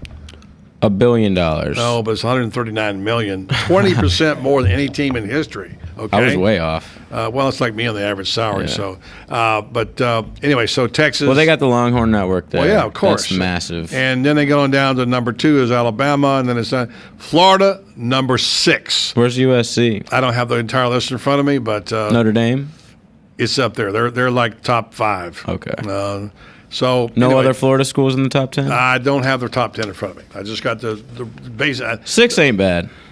Well, probably, yeah. And by the way, it may be down to 9 by now. I was about to say, if Muschamp just if you want to talk about season ticket sales, digging themselves deeper into the ground. All right, JJ, I want to thank our guest tonight. Really good hour with Jim Kirk, the former mayor and city councilman, sitting in with the mayor, Kent Gwynn, today, and sharing some thoughts about Ocala leadership. Very important folks on today. Yes, he's a good dude, Jim Kirk, and we're going to replay part of that on Christmas Tomorrow Day. We can. Whatever you Yeah, we'll say. have the best of. He will definitely be And featured. then Ivan Mazel from ESPN, Dave Pingalore on behalf of Tom Schmidt, who's gone, JJ LaSalva, and Austin Tatman. I'm Buddy Martin. Have a great evening, everybody.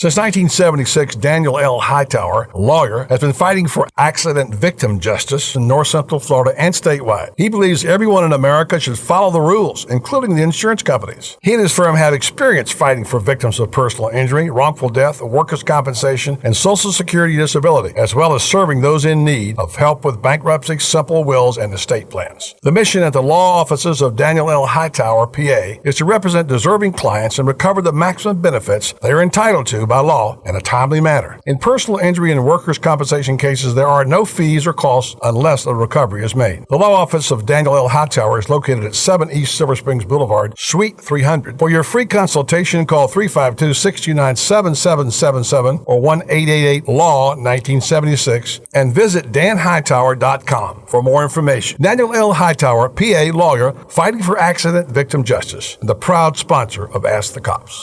Requires bank approval on vehicle purchase at listed price. See dealer for details. Experts predict this December is going to be crazy busy for car sales. We need to stock up now to prepare for the rush. Hello, I'm Chris Spears from Prestige Auto Sales. I'm about to tell you about one of the biggest saving secrets of the season. Cha-ching! The early bird gets the deal this month if you'll trade in your old car early. Even if you owe $2,000, $4,000, or $6,000 more than it's worth, you'll get up to $4,011 off based on the car you choose. Our For the People credit approval process works